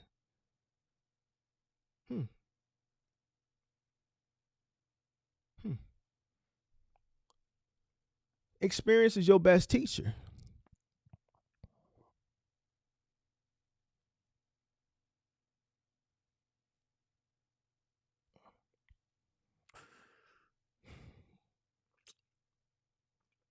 How do you build working capital, right? So you come into the business and you come in with working capital already. Hit the like button. Make sure you contribute to the poll. You come in with working capital. How do you contribute to that working capital? First thing is budget. Budget. We done turned into really to a box truck financial channel, because for the past 6 months, all I've been talking about is cost per mile and operational cost. I've been talking about this shit so much. Your favorite people talking about it. They waiting on what Mark going to talk about so they can have some talking points. Y'all know it. Y'all see it because y'all tell me about it. Once I realized where people's failures were deriving from is why I've been focusing on it. And even though I've been focusing on this shit for 6 months, you still see case studies steady come up. You know your cost per mile, operation cost? No, I watch all your content. First thing people say is, I watch all your content. Then I say, what's your cost per mile? I don't know. Been talking about the same shit for the past 6 months. Budget. One way to budget, know what it's cost you to run your business. Know how much money you got coming in so that you can know how to appropriate to savings, which is cash flow, which is money that you got sitting. Track your expenses meticulously. Know your cost per mile. Keep up with this shit. When you know how much it costs you to run, you know how much money you're going to need.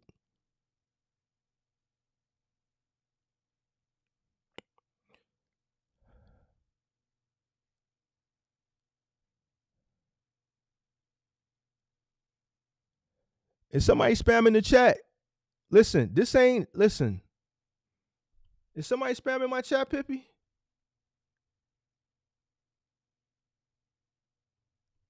Well, Pippi gonna take care of it. Hey, if Pippi, listen, I don't step on Pippi toes, so be careful. If Pippi gets you up out of here, it is what it is. So be careful.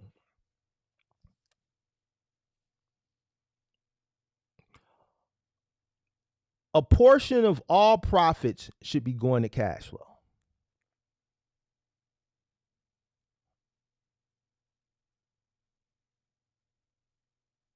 A portion of all profits should be going to cash flow.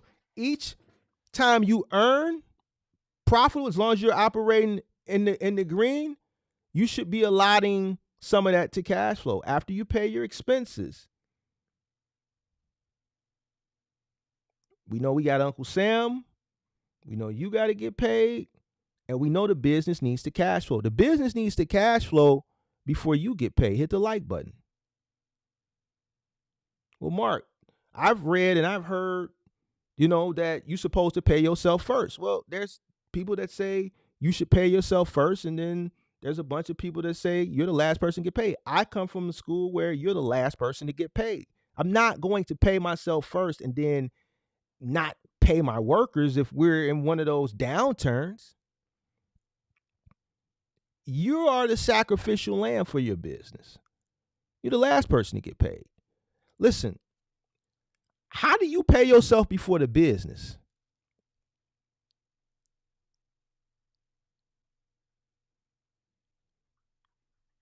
Giving game will get you up out of here.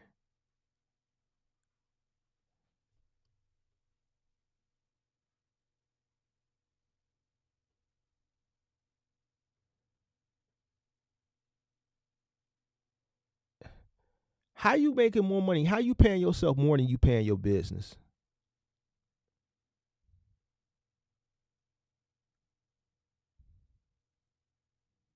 I gave this example a few months ago.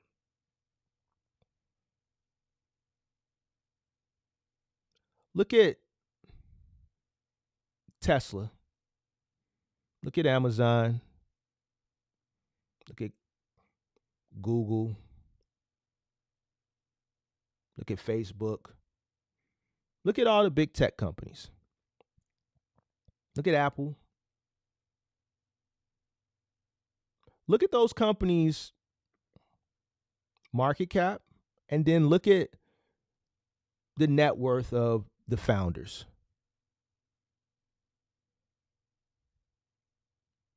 Look at the market cap of Amazon, and then look at the net worth of Jeff Bezos. Look at the market cap of Tesla, and look at the net worth of Elon.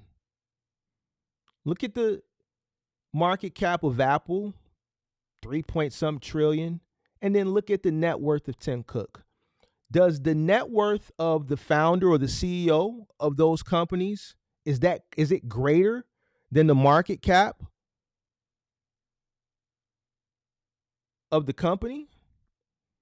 Two of those companies are in the $3 trillion market cap vicinity.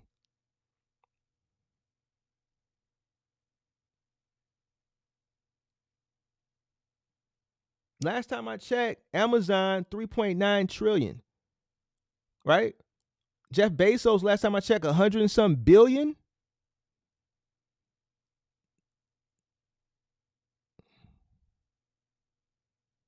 The point that I'm trying to make is owners don't have more money than the companies. The companies have more money than the owners and the founders. Why? Because money is being contributed to cash flow. The company's making money and money's going back into the company. The more money the company makes, the bigger the salary, the more rewards, the more incentives the founders get, the higher up execs get. It's not the other way around.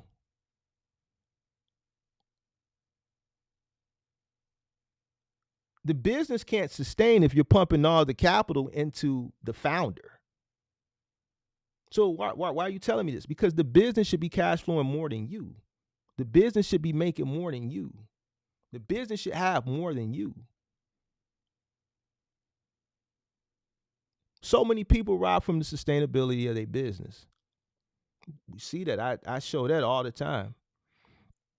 One reason is because they don't have enough cash flow. Why? Because they're robbing from the sustainability, like I just said, which means they're winging it. You robbing from the sustainability, you winging it.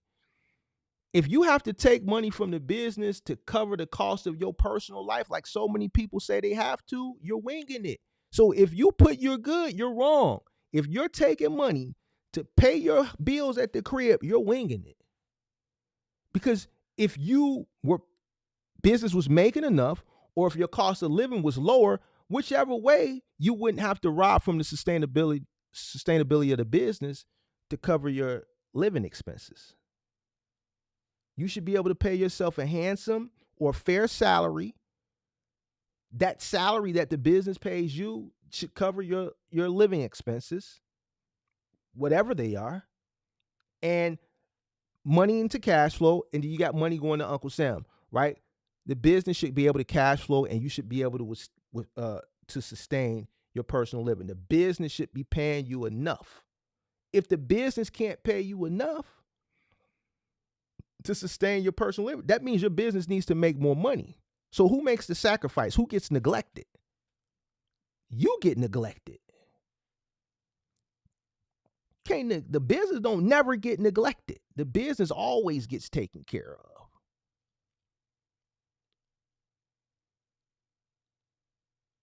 Somebody prove to me, does he? I don't. You talking about 100 and some billion in comparison to a company with 3.9 trillion.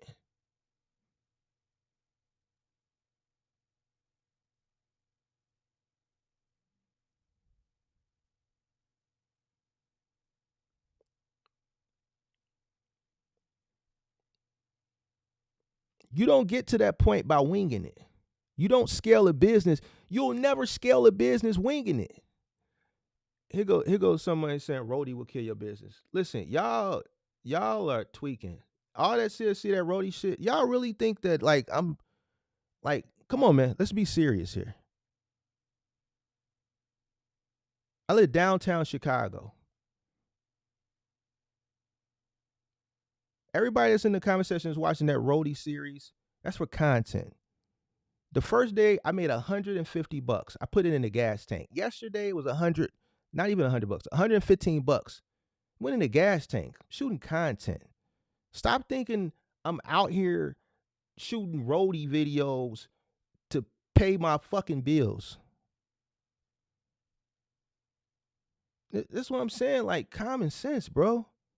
Y'all want me to shoot real world content? I shoot real world content, and then you get mad that I'm shooting real world content. What do you want me to do?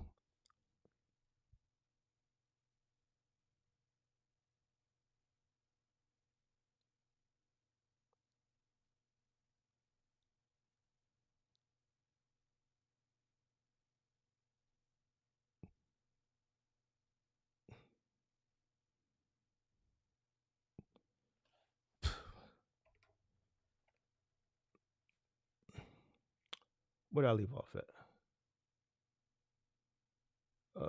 Where did I leave off at?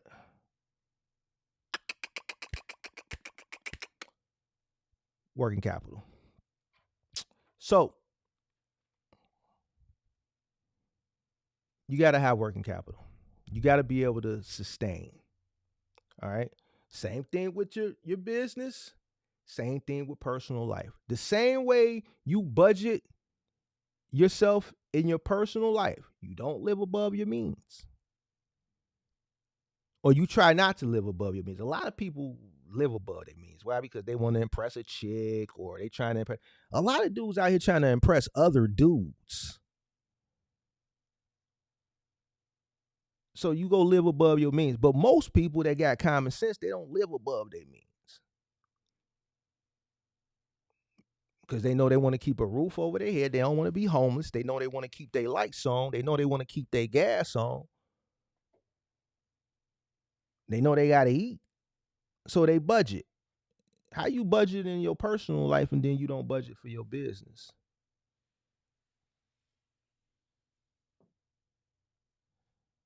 How is this? How do we do this? How do we not understand? It's pretty much kind of the same thing.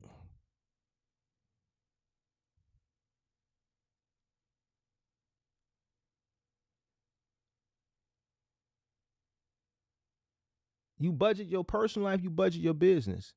If your business is not bringing enough money and you on the new and you winging it and you got to rob from the sustainability to cover your living expenses, then your living expenses is too high. You got to sacrifice something.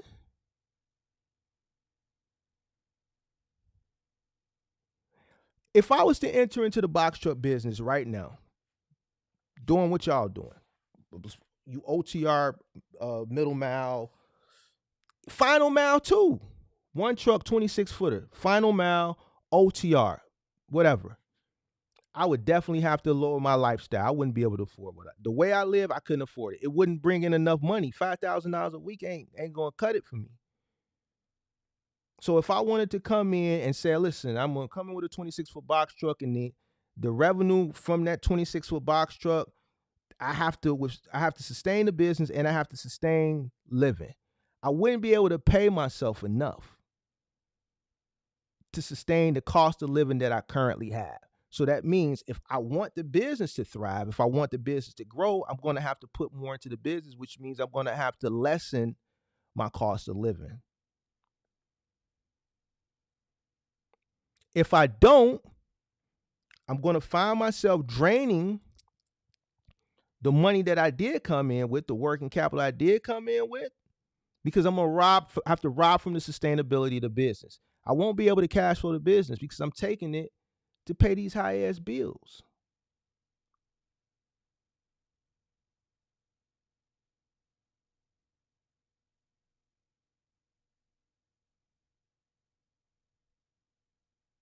Budget. So when I say budget, this is a part of budgeting. This is the part that so many people forget about.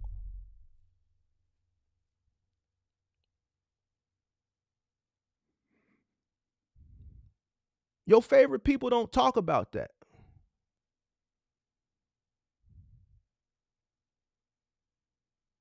They just sell you on the hopes and the dream of making this $8,000 to $40,000 a week with a box truck that you're not gonna make. You're not gonna make $40,000 a week with a box truck.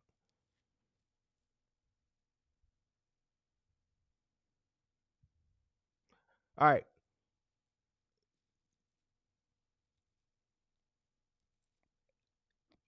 Avoid unnecessary expenses.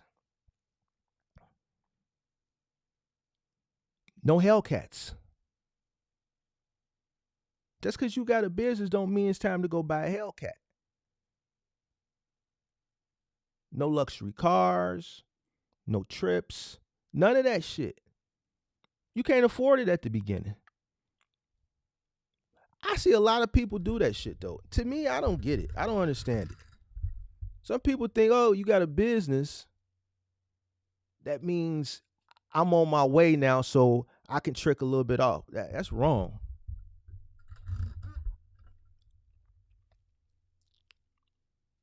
From 2010, I didn't take no trips until 2015. Not one. Well, I'm lying. I took one trip because one of my employees got married in Vegas, so I went out there. So between 2010 and 2015, I went to Vegas for a wedding. During that growth period, I was focused.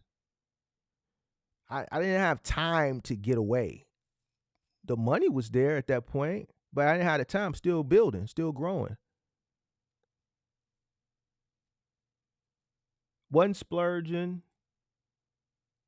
Up until 2014, I still lived at the crib. I was probably about 75% of my fleet was built, and I still lived at home with my OG. I sure did.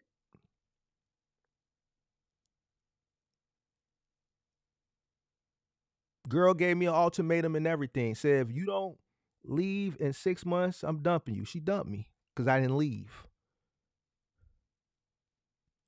You know why? Because my plan was to do what I did. And I didn't want to jump into I didn't want to have any interference that would subject me to have to pay myself more when I could be utilizing that money like I did to reinvest it aggressively back into the business. once I hit my takeoff phase, I was out of there. I was just aggressively reinvesting.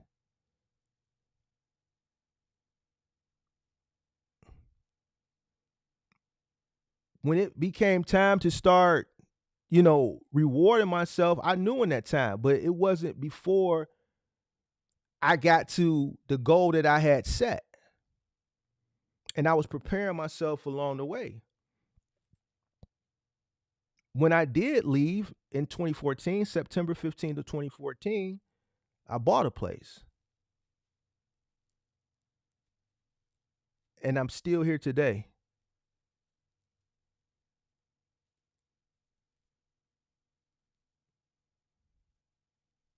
I had a plan. I didn't let anything deter it. I didn't put myself in a situation where I would be living above and beyond my means too prematurely.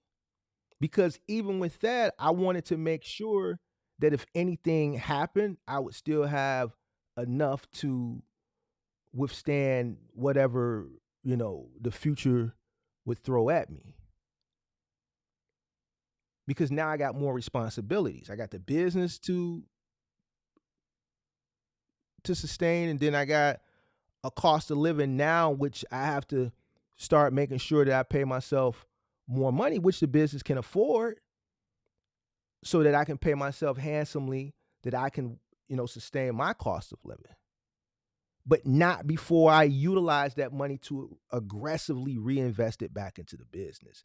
I'm not going to take my personal wants or my personal needs and put them as priority over the business. The business comes first.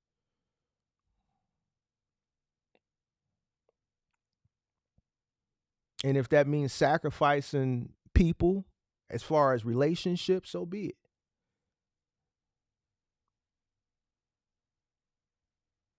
Shout out to her.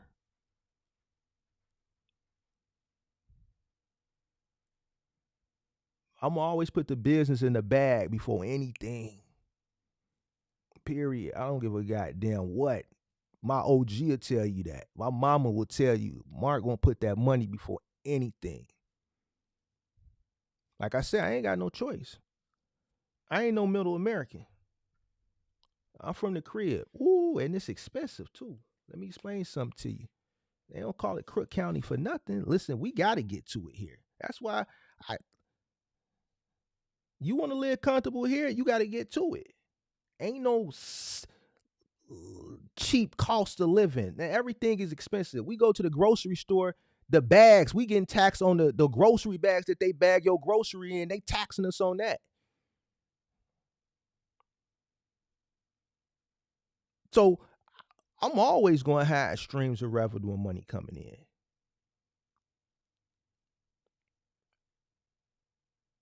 It's just innate in me. And I'm not going to put myself in a bad situation where I have to wing it.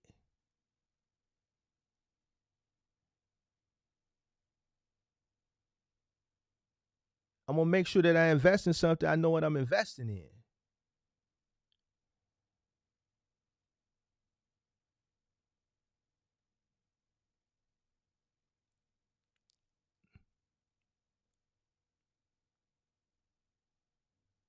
And that's I see a lot of people doing that. Reinvest your profits. This is kind of what I'm just talking about. I'm just going down my bullet points. At the beginning, you should be aggressively reinvesting your profits, which is why you don't want to wing it, which is why you need cash flow. At the beginning, to be honest with you, the money that you have set aside to cover your cost of living, that's the money that you have, so that the revenue that's coming in for the business, you could be reinvesting that back into the business. Majority of people that come into this business with the hopes of growing and scaling. And growing and scaling is a beautiful thing. Hit the like button.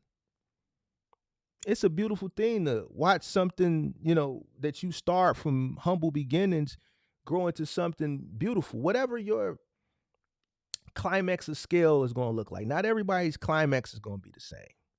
Somebody will get to 3 trucks, somebody will get to 5, somebody will get to 10, somebody will get to 15 like me, somebody will get to 30, somebody will get to 100. Everybody's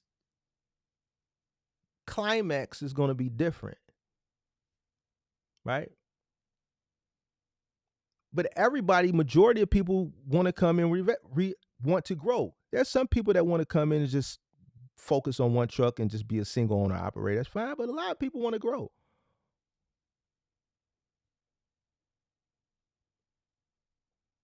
Why? Because growth presents more money, right?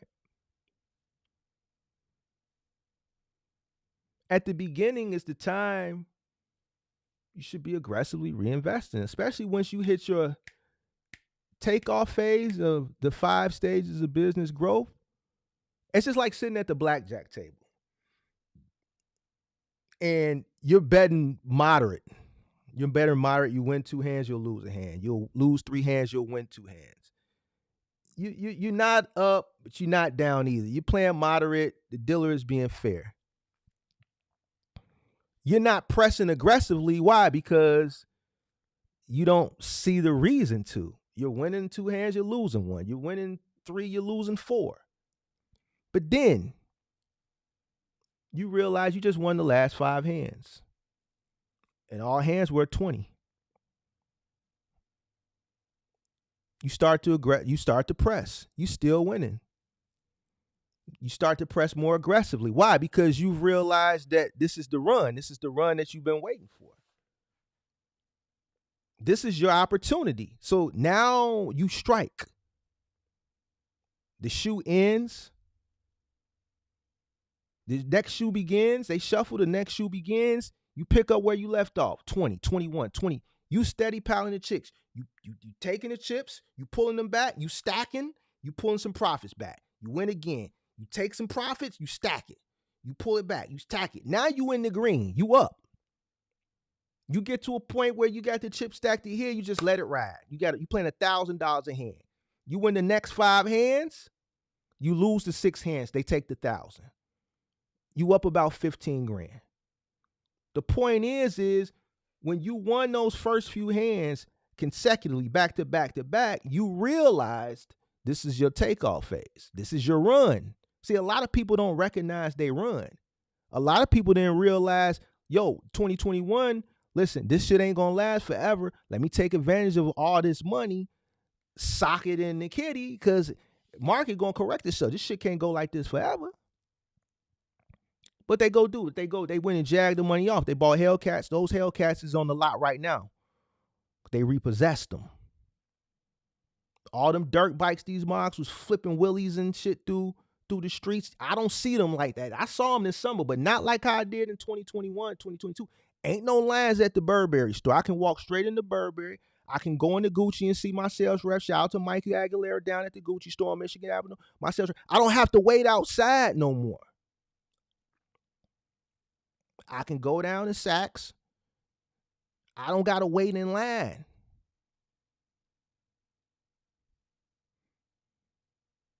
People then, they didn't reinvest that money back into the business. They took them large profits that they got and they reinvested it into other people's businesses.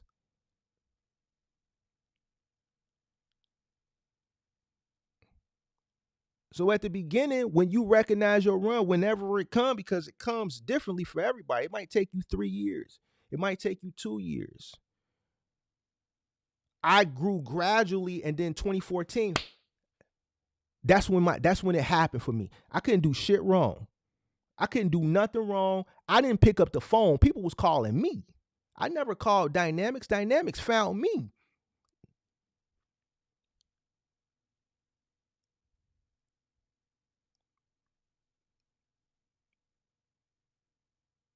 I never called Nonstop. They found me. I couldn't do nothing wrong. That was the takeoff. I realized. So what I started buying more trucks. Those trucks were recouping quickly. I started buying 2 at a time. I recognized the run. When nothing I could do, it was a bunch of money coming in. Now it's my time to strike. Aggressively. The same way I give you the analogy at the blackjack table. And that's the same way when I used to play blackjack, that's what I would do. Once I saw a run, I started stacking them. I start with $50. I play in the high limits, 50. I win that 50. I take that 50, double it up to 100. I win the $100 hand, 100 go straight to 200. I win that 200 hand, I pull 100 back, put 100 up, I'm paying 300. I win that 300 in, I pull 100 back, stack 200, 500. When that 500, I go straight to 1,000, I let it ride. However many hands I win at 1,000, I keep letting that shit ride. I'm pulling the whole 1,000 back. I wouldn't go over 1,000. I pull 1,000 back, 1,000 back, 1,000 back until they lose and take that 1,000. Whatever I got, I take my black ass home. I recognize my run. I aggressively press. Same thing when your takeoff phase of your business. So reinvest in your profits wisely.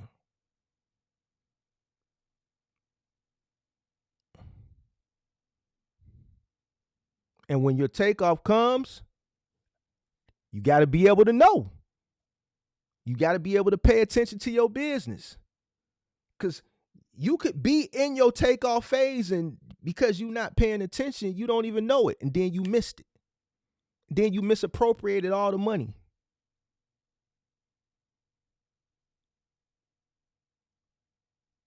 Same thing for you people that shoot dice. It's the same shit. I'm making money on the dice. I'm going to reinvest it. Now I need some side bets. I'm hot. I'm on the dice and I got side bets going. What's up?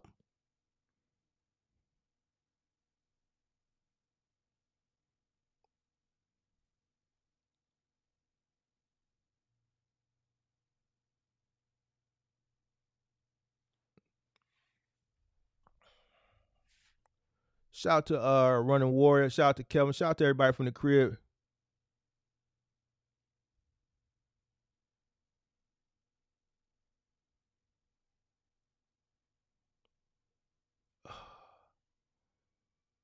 Don Solo said you can make people happy most, they just not all the time. Paraphrase. Yeah, man, you can't make people happy. Listen, sometimes when I see certain comments, I just be looking for a reason to just say some shit. I don't take none of that shit serious. But to me, it's just weird. Like common sense. Oh, Mark, we want to see you get outside. Like, okay, I done took my ass outside. I'm not finna go do no what I'm not finna do it because I'm not finna commit. I go do shit when I want to go do it. Tuesday, Wednesday. That's it. You got your content. That's it. That's it. You saw me carry some TVs. That's it.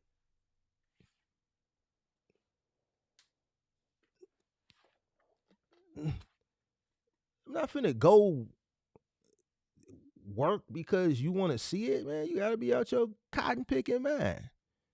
Sitting here, having the comfortability to do what I want to do that's what you want to get to. When I want to go out and shoot content in the field, I go do it. And I'm picking the easiest shit. I got my content. Y'all was happy, and that's it. And people like, well, what did it pay you? If it was about to pay, then I would have put, well, this paid this paid that. They didn't pay shit. They actually lowered the rates because they was bundled. The stops were dense. They averaged about $10 to $12 a stop. The second day, that shit went in the tank.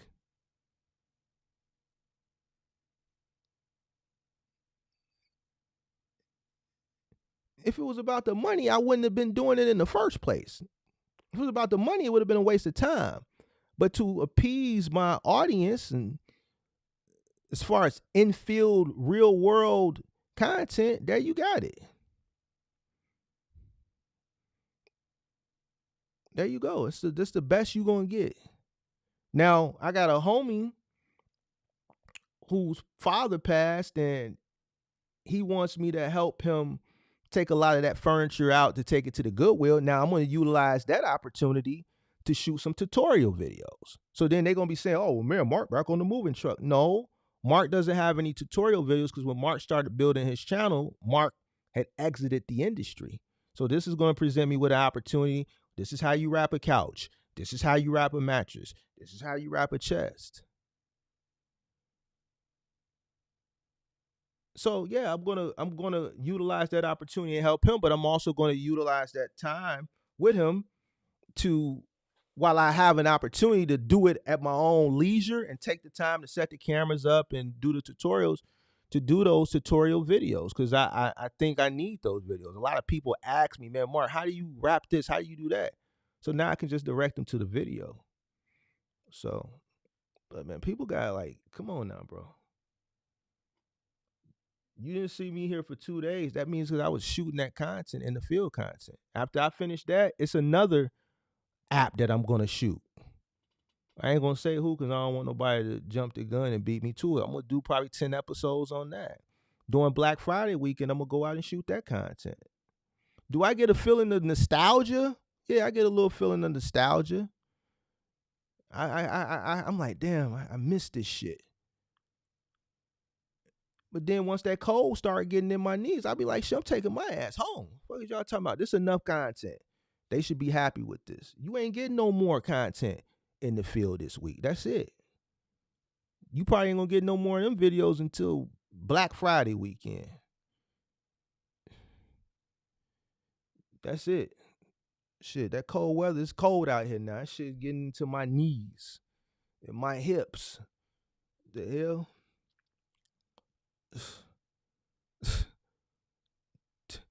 Rhodey ain't gonna kill my business. Cause I ain't got nothing for it to kill. Now what Rhodey can do, since I done created a series, they can go ahead and sponsor the channel. It's time to start profiting over here. I ain't spent too much money on this channel. I got to get some of my money back. Now, Rhodey wanna sponsor the channel and sponsor that series, and we can take it to the next level. Then so be it. But that's as far as Rhodey going.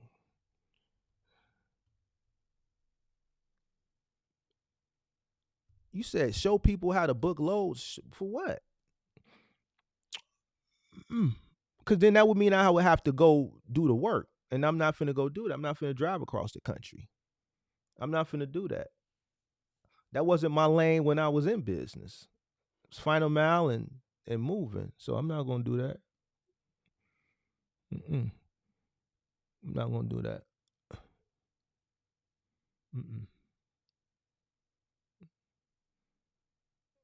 There's other channels that do that. This is a final mile, moving, and business channel. We talk business. We talk more business on this channel than we talk about actual lanes. I like to talk business.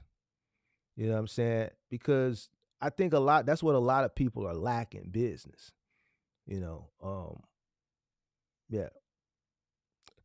Bro, I'm not doing no loads local. Bro, like, listen, why you want me to work? Why you want me to work so bad? Why do you want me to come out there and work so bad? Can I just enjoy? Listen, I haven't been home. All right. The past 2 years, this is I haven't been home this much since I moved in this place in 2014. I never saw this place.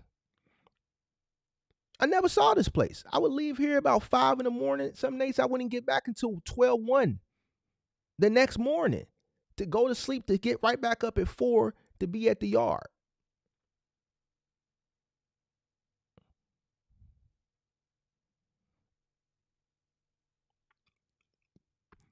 So I worked all them years to remove myself from it. And you want me to go back to show somebody how to do it? Nah, I'm gonna show you how to do some easy shit. Y'all said, man, Mark, we want to see you in the field. I picked the easiest shit. And there you have it. Even with that curry shit, I said, all right, I'll just do curry loads from time to time.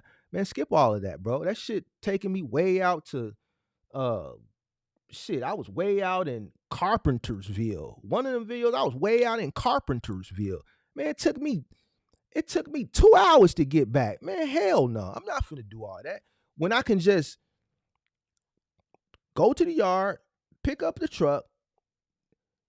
I got Doty Road, I got Evergreen, and I got Hammond right by the boat, right there. For Walmart. I got 87th in the Dan Ryan. I got motherfucker goddamn it, Oak Lawn Home Depot right there. So just them 5 stores. I don't target nothing else. All that other shit on that app, I don't even look at the shit. It's not even worth my while. And Sam's Club. I still got that Sam's Club video. I ain't even put that shit out. That's it. If I don't do that, I'm not doing shit. I pick the easiest shit. I get the content. I throw some sauce on it. I did the lamb run. I was in lamb run yesterday. I threw the Chief Keef lamb run. I gave y'all a tour of lamb run. Some of your people not finna walk through lamb run. Y'all not finna go through that courtyard I went through. Walking through that bitch whistling like I was Omar. Man, people not finna walk through there. I'm from the land, from over east. Gave y'all that little entertaining aspect of it.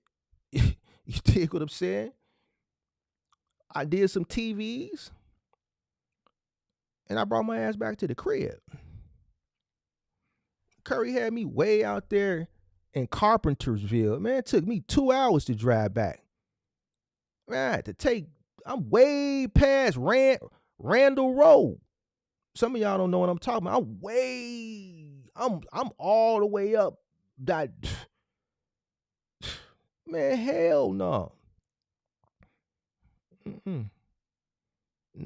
All them stops y'all seen me do was probably within a 5 to 8 mile radius. Them stops was literally, and they was like all right around the corner from each other. Like they was not far. Yeah, I'm not finna. That's what Curry will have you way out in Crystal Lake somewhere, bro. I'm not finna go all the way up there. Which I'm already doing it at a loss to get the content, which I'm fine with. But then here's the thing. Now I done got the content, but now I gotta drive 2 hours back?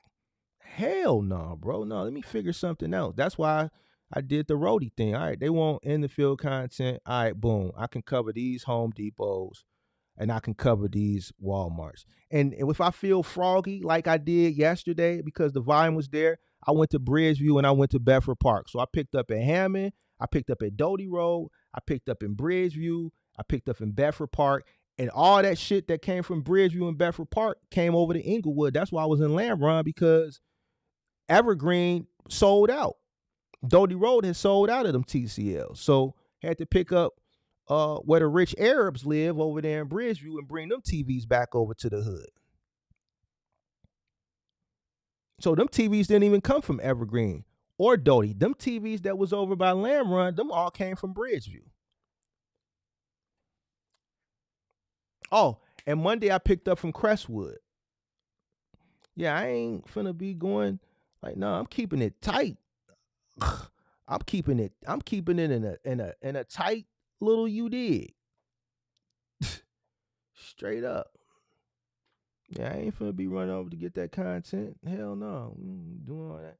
I went that last curry I did, I was way up there in Carpentersville.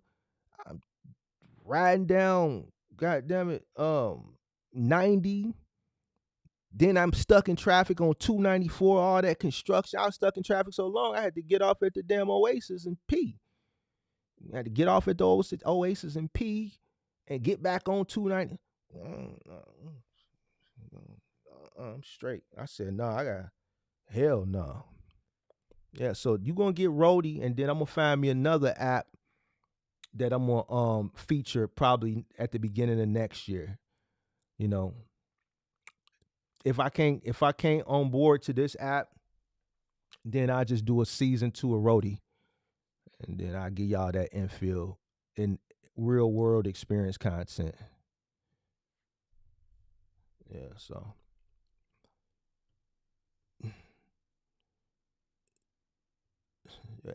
hey Stone, you want me to like come on, big dog? Like I'm finna be 45 in 3 months. I done worked my ass off to retire, and you trying to get me back out there for some content, big dog? Listen, I like sitting here in the crib kicking this game. I like kicking this game.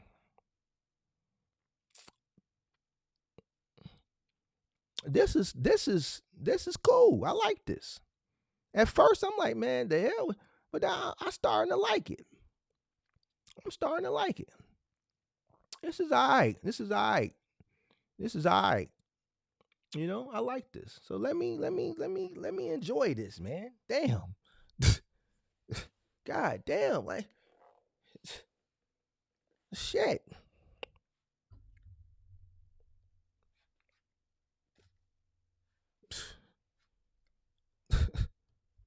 Man. All right, let me read these questions so we can get up out of here. I want to get to the gym. Let me go to the gym. Let me get to the gym. You know, I gotta stick with my routine. I gotta go to the gym. Let me see. Yeah, he was spamming the chat earlier, Pippi. Tyson Scott says, how can I book a consultation? Sir, you got to call in on the call-in show. Today would have actually been the call-in show day. But I ain't finna do I don't want to do the call-in show. I'm going to take a week off. We'll come back to the call-in show next week. You got to call in on the call-in show, big dog. Call-in show, you got to catch me in the Discord. So call-in show, big dog. Next week, call-in show. I don't want to do it this week. Straight, bro. Cool. Next week, big dog. You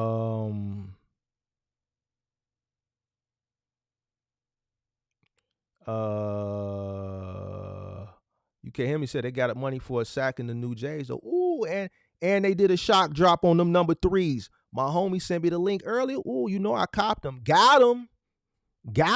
Ooh, they re-released them number 3s early. I got them. They on the way. Got them. That shock drop. Listen. We only wear the ones that Mike wore. If you wearing Mike's that he didn't wear, you fool. Listen, you from the crib, we only wearing the ones that he wore. If he didn't wear them, they not on the feet. They not on feet. Number 3s. Black, gray elephant cement. Had to get them. Ooh, I keep a fresh pair. Whenever they re-release them, they gotta say Nike Air on the back. Listen, no jump man. We don't do that. They have to say Nike Air on the back. Had to get them. You dig what I'm saying? So, yeah. All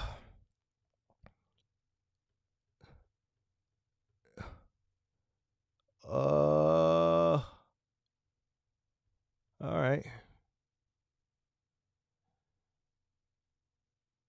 Running Warrior said he had to wait 4 months for one of his first settlements. That's another thing. When you on the new, times you gotta wait.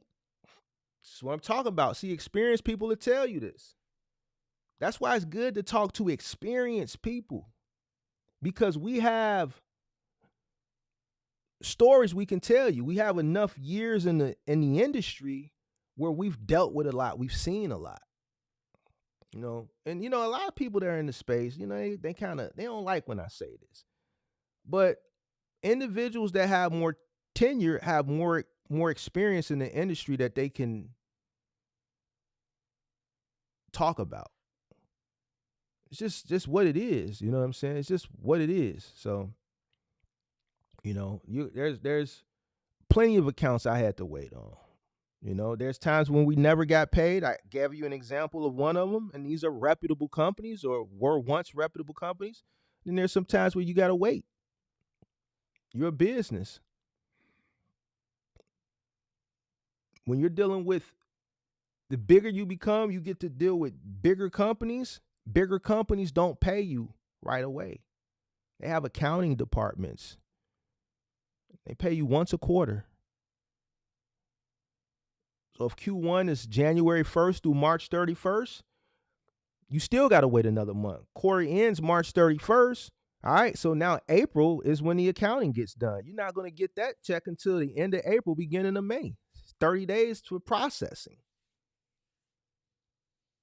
So it takes about 4 months to get a quarter check. So yeah. All right. All right, guys. All right. Yeah. So yeah, the reason why we didn't cook up these past couple of days because we was in the field. But we back to it now. We back to it. I got some shit I gotta talk about. Chicago variant. So no Mexican mic. Yeah, we call them Mexican mics here. Team Jordans, Mexican mics. That's what we call them here. I didn't want to say it. I thought it, but I didn't want to say it because I don't know who's in the chat. You know what I'm saying? Some people may take it the wrong way. Mexican mics don't. That's not a bad thing. It's just mean the Mexicans. Like we don't. They wear the Team Jordan. We don't wear them. We wear them number. We wear the ones that he wore. He had to wear them in the game. If he had wear all them funny ass colors and shit, man, we don't wear that shit, man. Team Jordans, man, we don't wear that shit, bro. Hope you like Rody. Anthony, do you work for Rody? Do you work for Rody?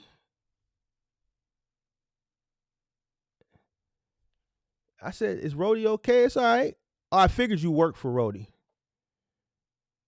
Wait, do you work for Rody or you don't? Because you asked me what insurance do you need and what.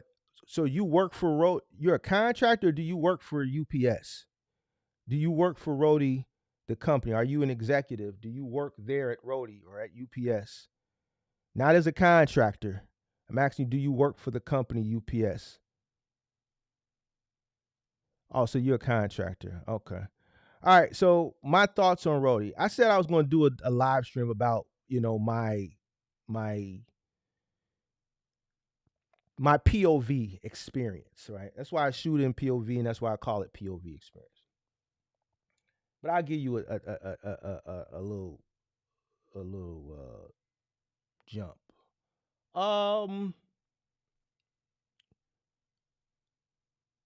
In comparison to some of the other apps that I've trialed and tested, I think it's seamless. Very minimal downtime. Straightforward. In comparison to something like GoShare, not a lot of, like with GoShare, you got to swipe to start, swipe to begin, swipe when you arrive, swipe when you look at the item, swipe when you put it on. Like, so GoShare is more seamless. I don't like the fact, I think their algorithm is not fair. For instance, I feel, and I think they're making changes to better it.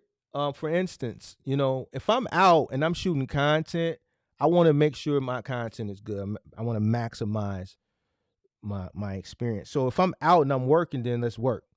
So yesterday I was at a Walmart. I was at the one in Indiana here, right by the casino, and I'm picking up 4 TVs like you saw in the video. And an order came out for 2 more TVs that was going right down the street from where one of the TVs was going. Like they were literally in a straight line. And I put in for that order because I figured, well, I'm here. The algorithm should see that I'm here in the parking lot and I'm going right where the TVs that I'm already picking up here are going. These 2 TVs are going in that straight line. So I sit there. I already got the TVs loaded. I just sit, wait, see if the app gives them to me, and it doesn't. I'm here. I don't like that. The app should know I'm in a box truck. The app should see I'm going in that direction. The app should see that I'm here. Why not give me the TVs? So I don't like that. I don't like the fact that,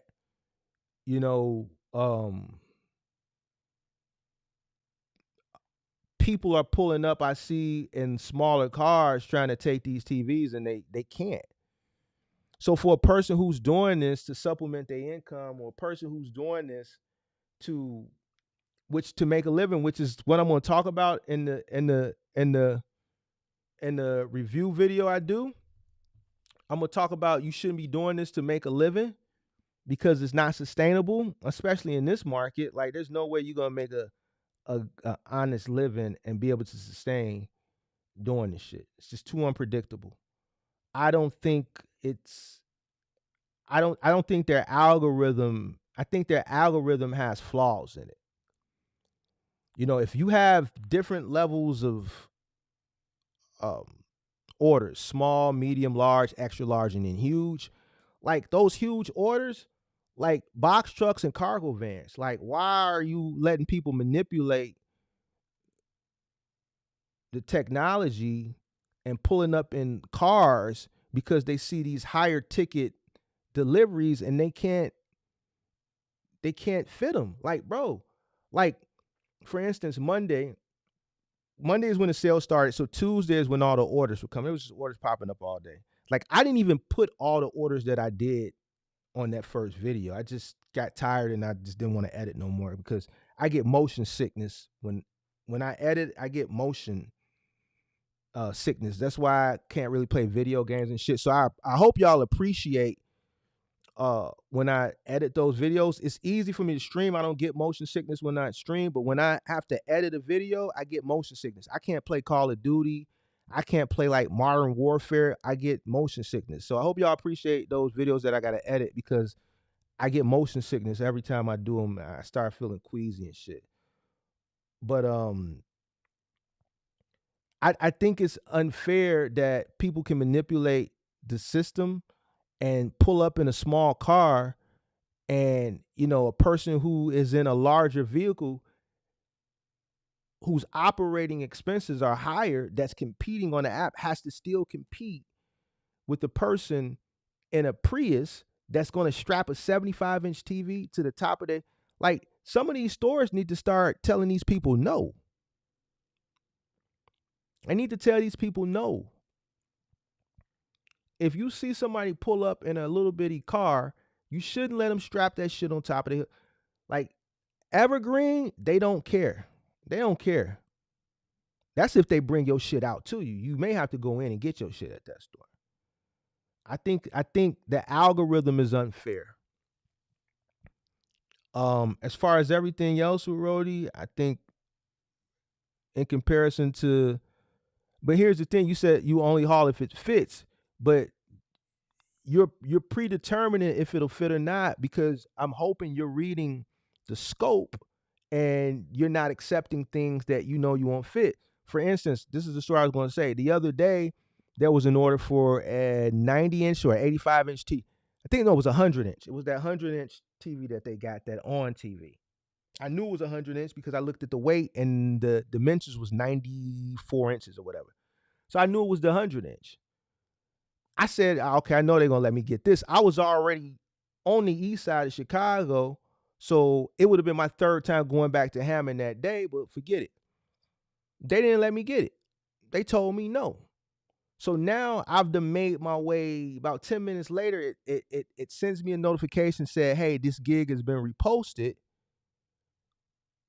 Pretty much you can go try to submit to get it again, which I know if I would have submitted this time, they would have gave it to me.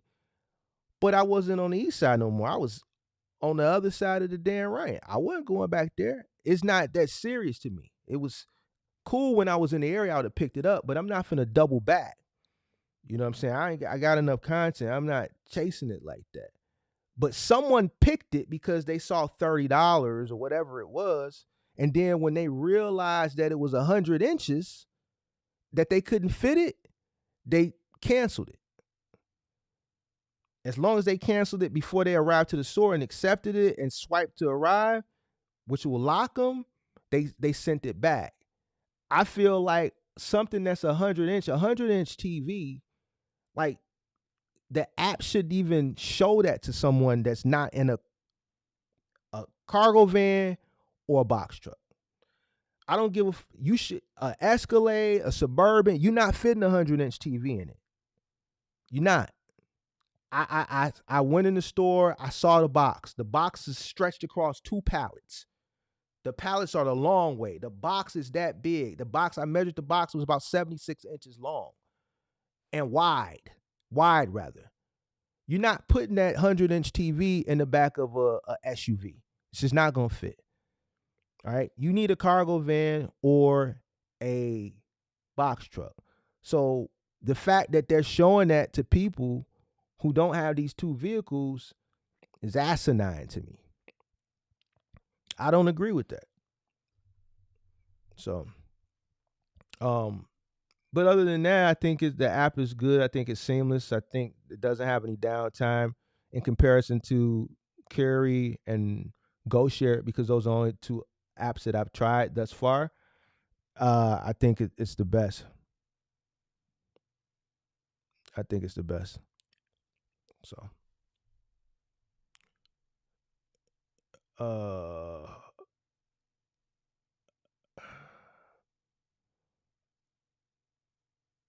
you said the bots are major. Yeah, I don't know about bots on Roadie. I haven't really looked into that.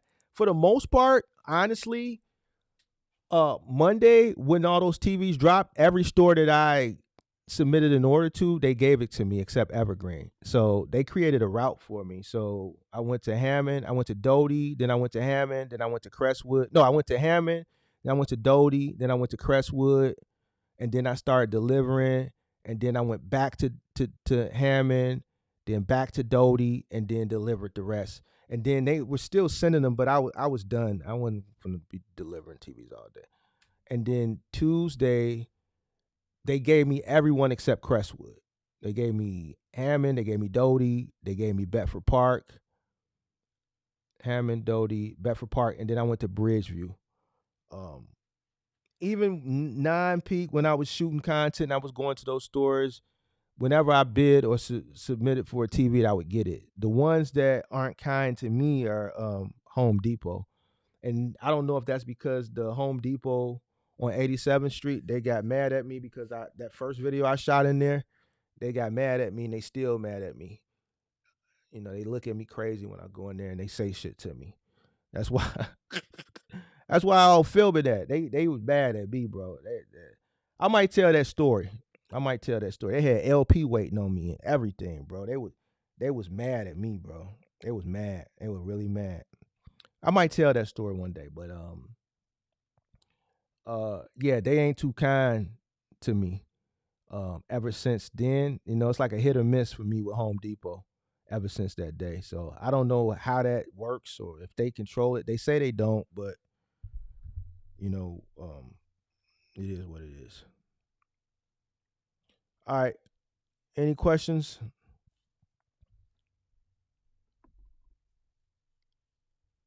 I've been on for almost 3 hours, longer than I planned on being. All right. So appreciate y'all. Y'all stay up. I'll catch y'all tomorrow. If I feel like the call-in show, I might come back with it tonight. We'll see. I doubt it, though. Peace.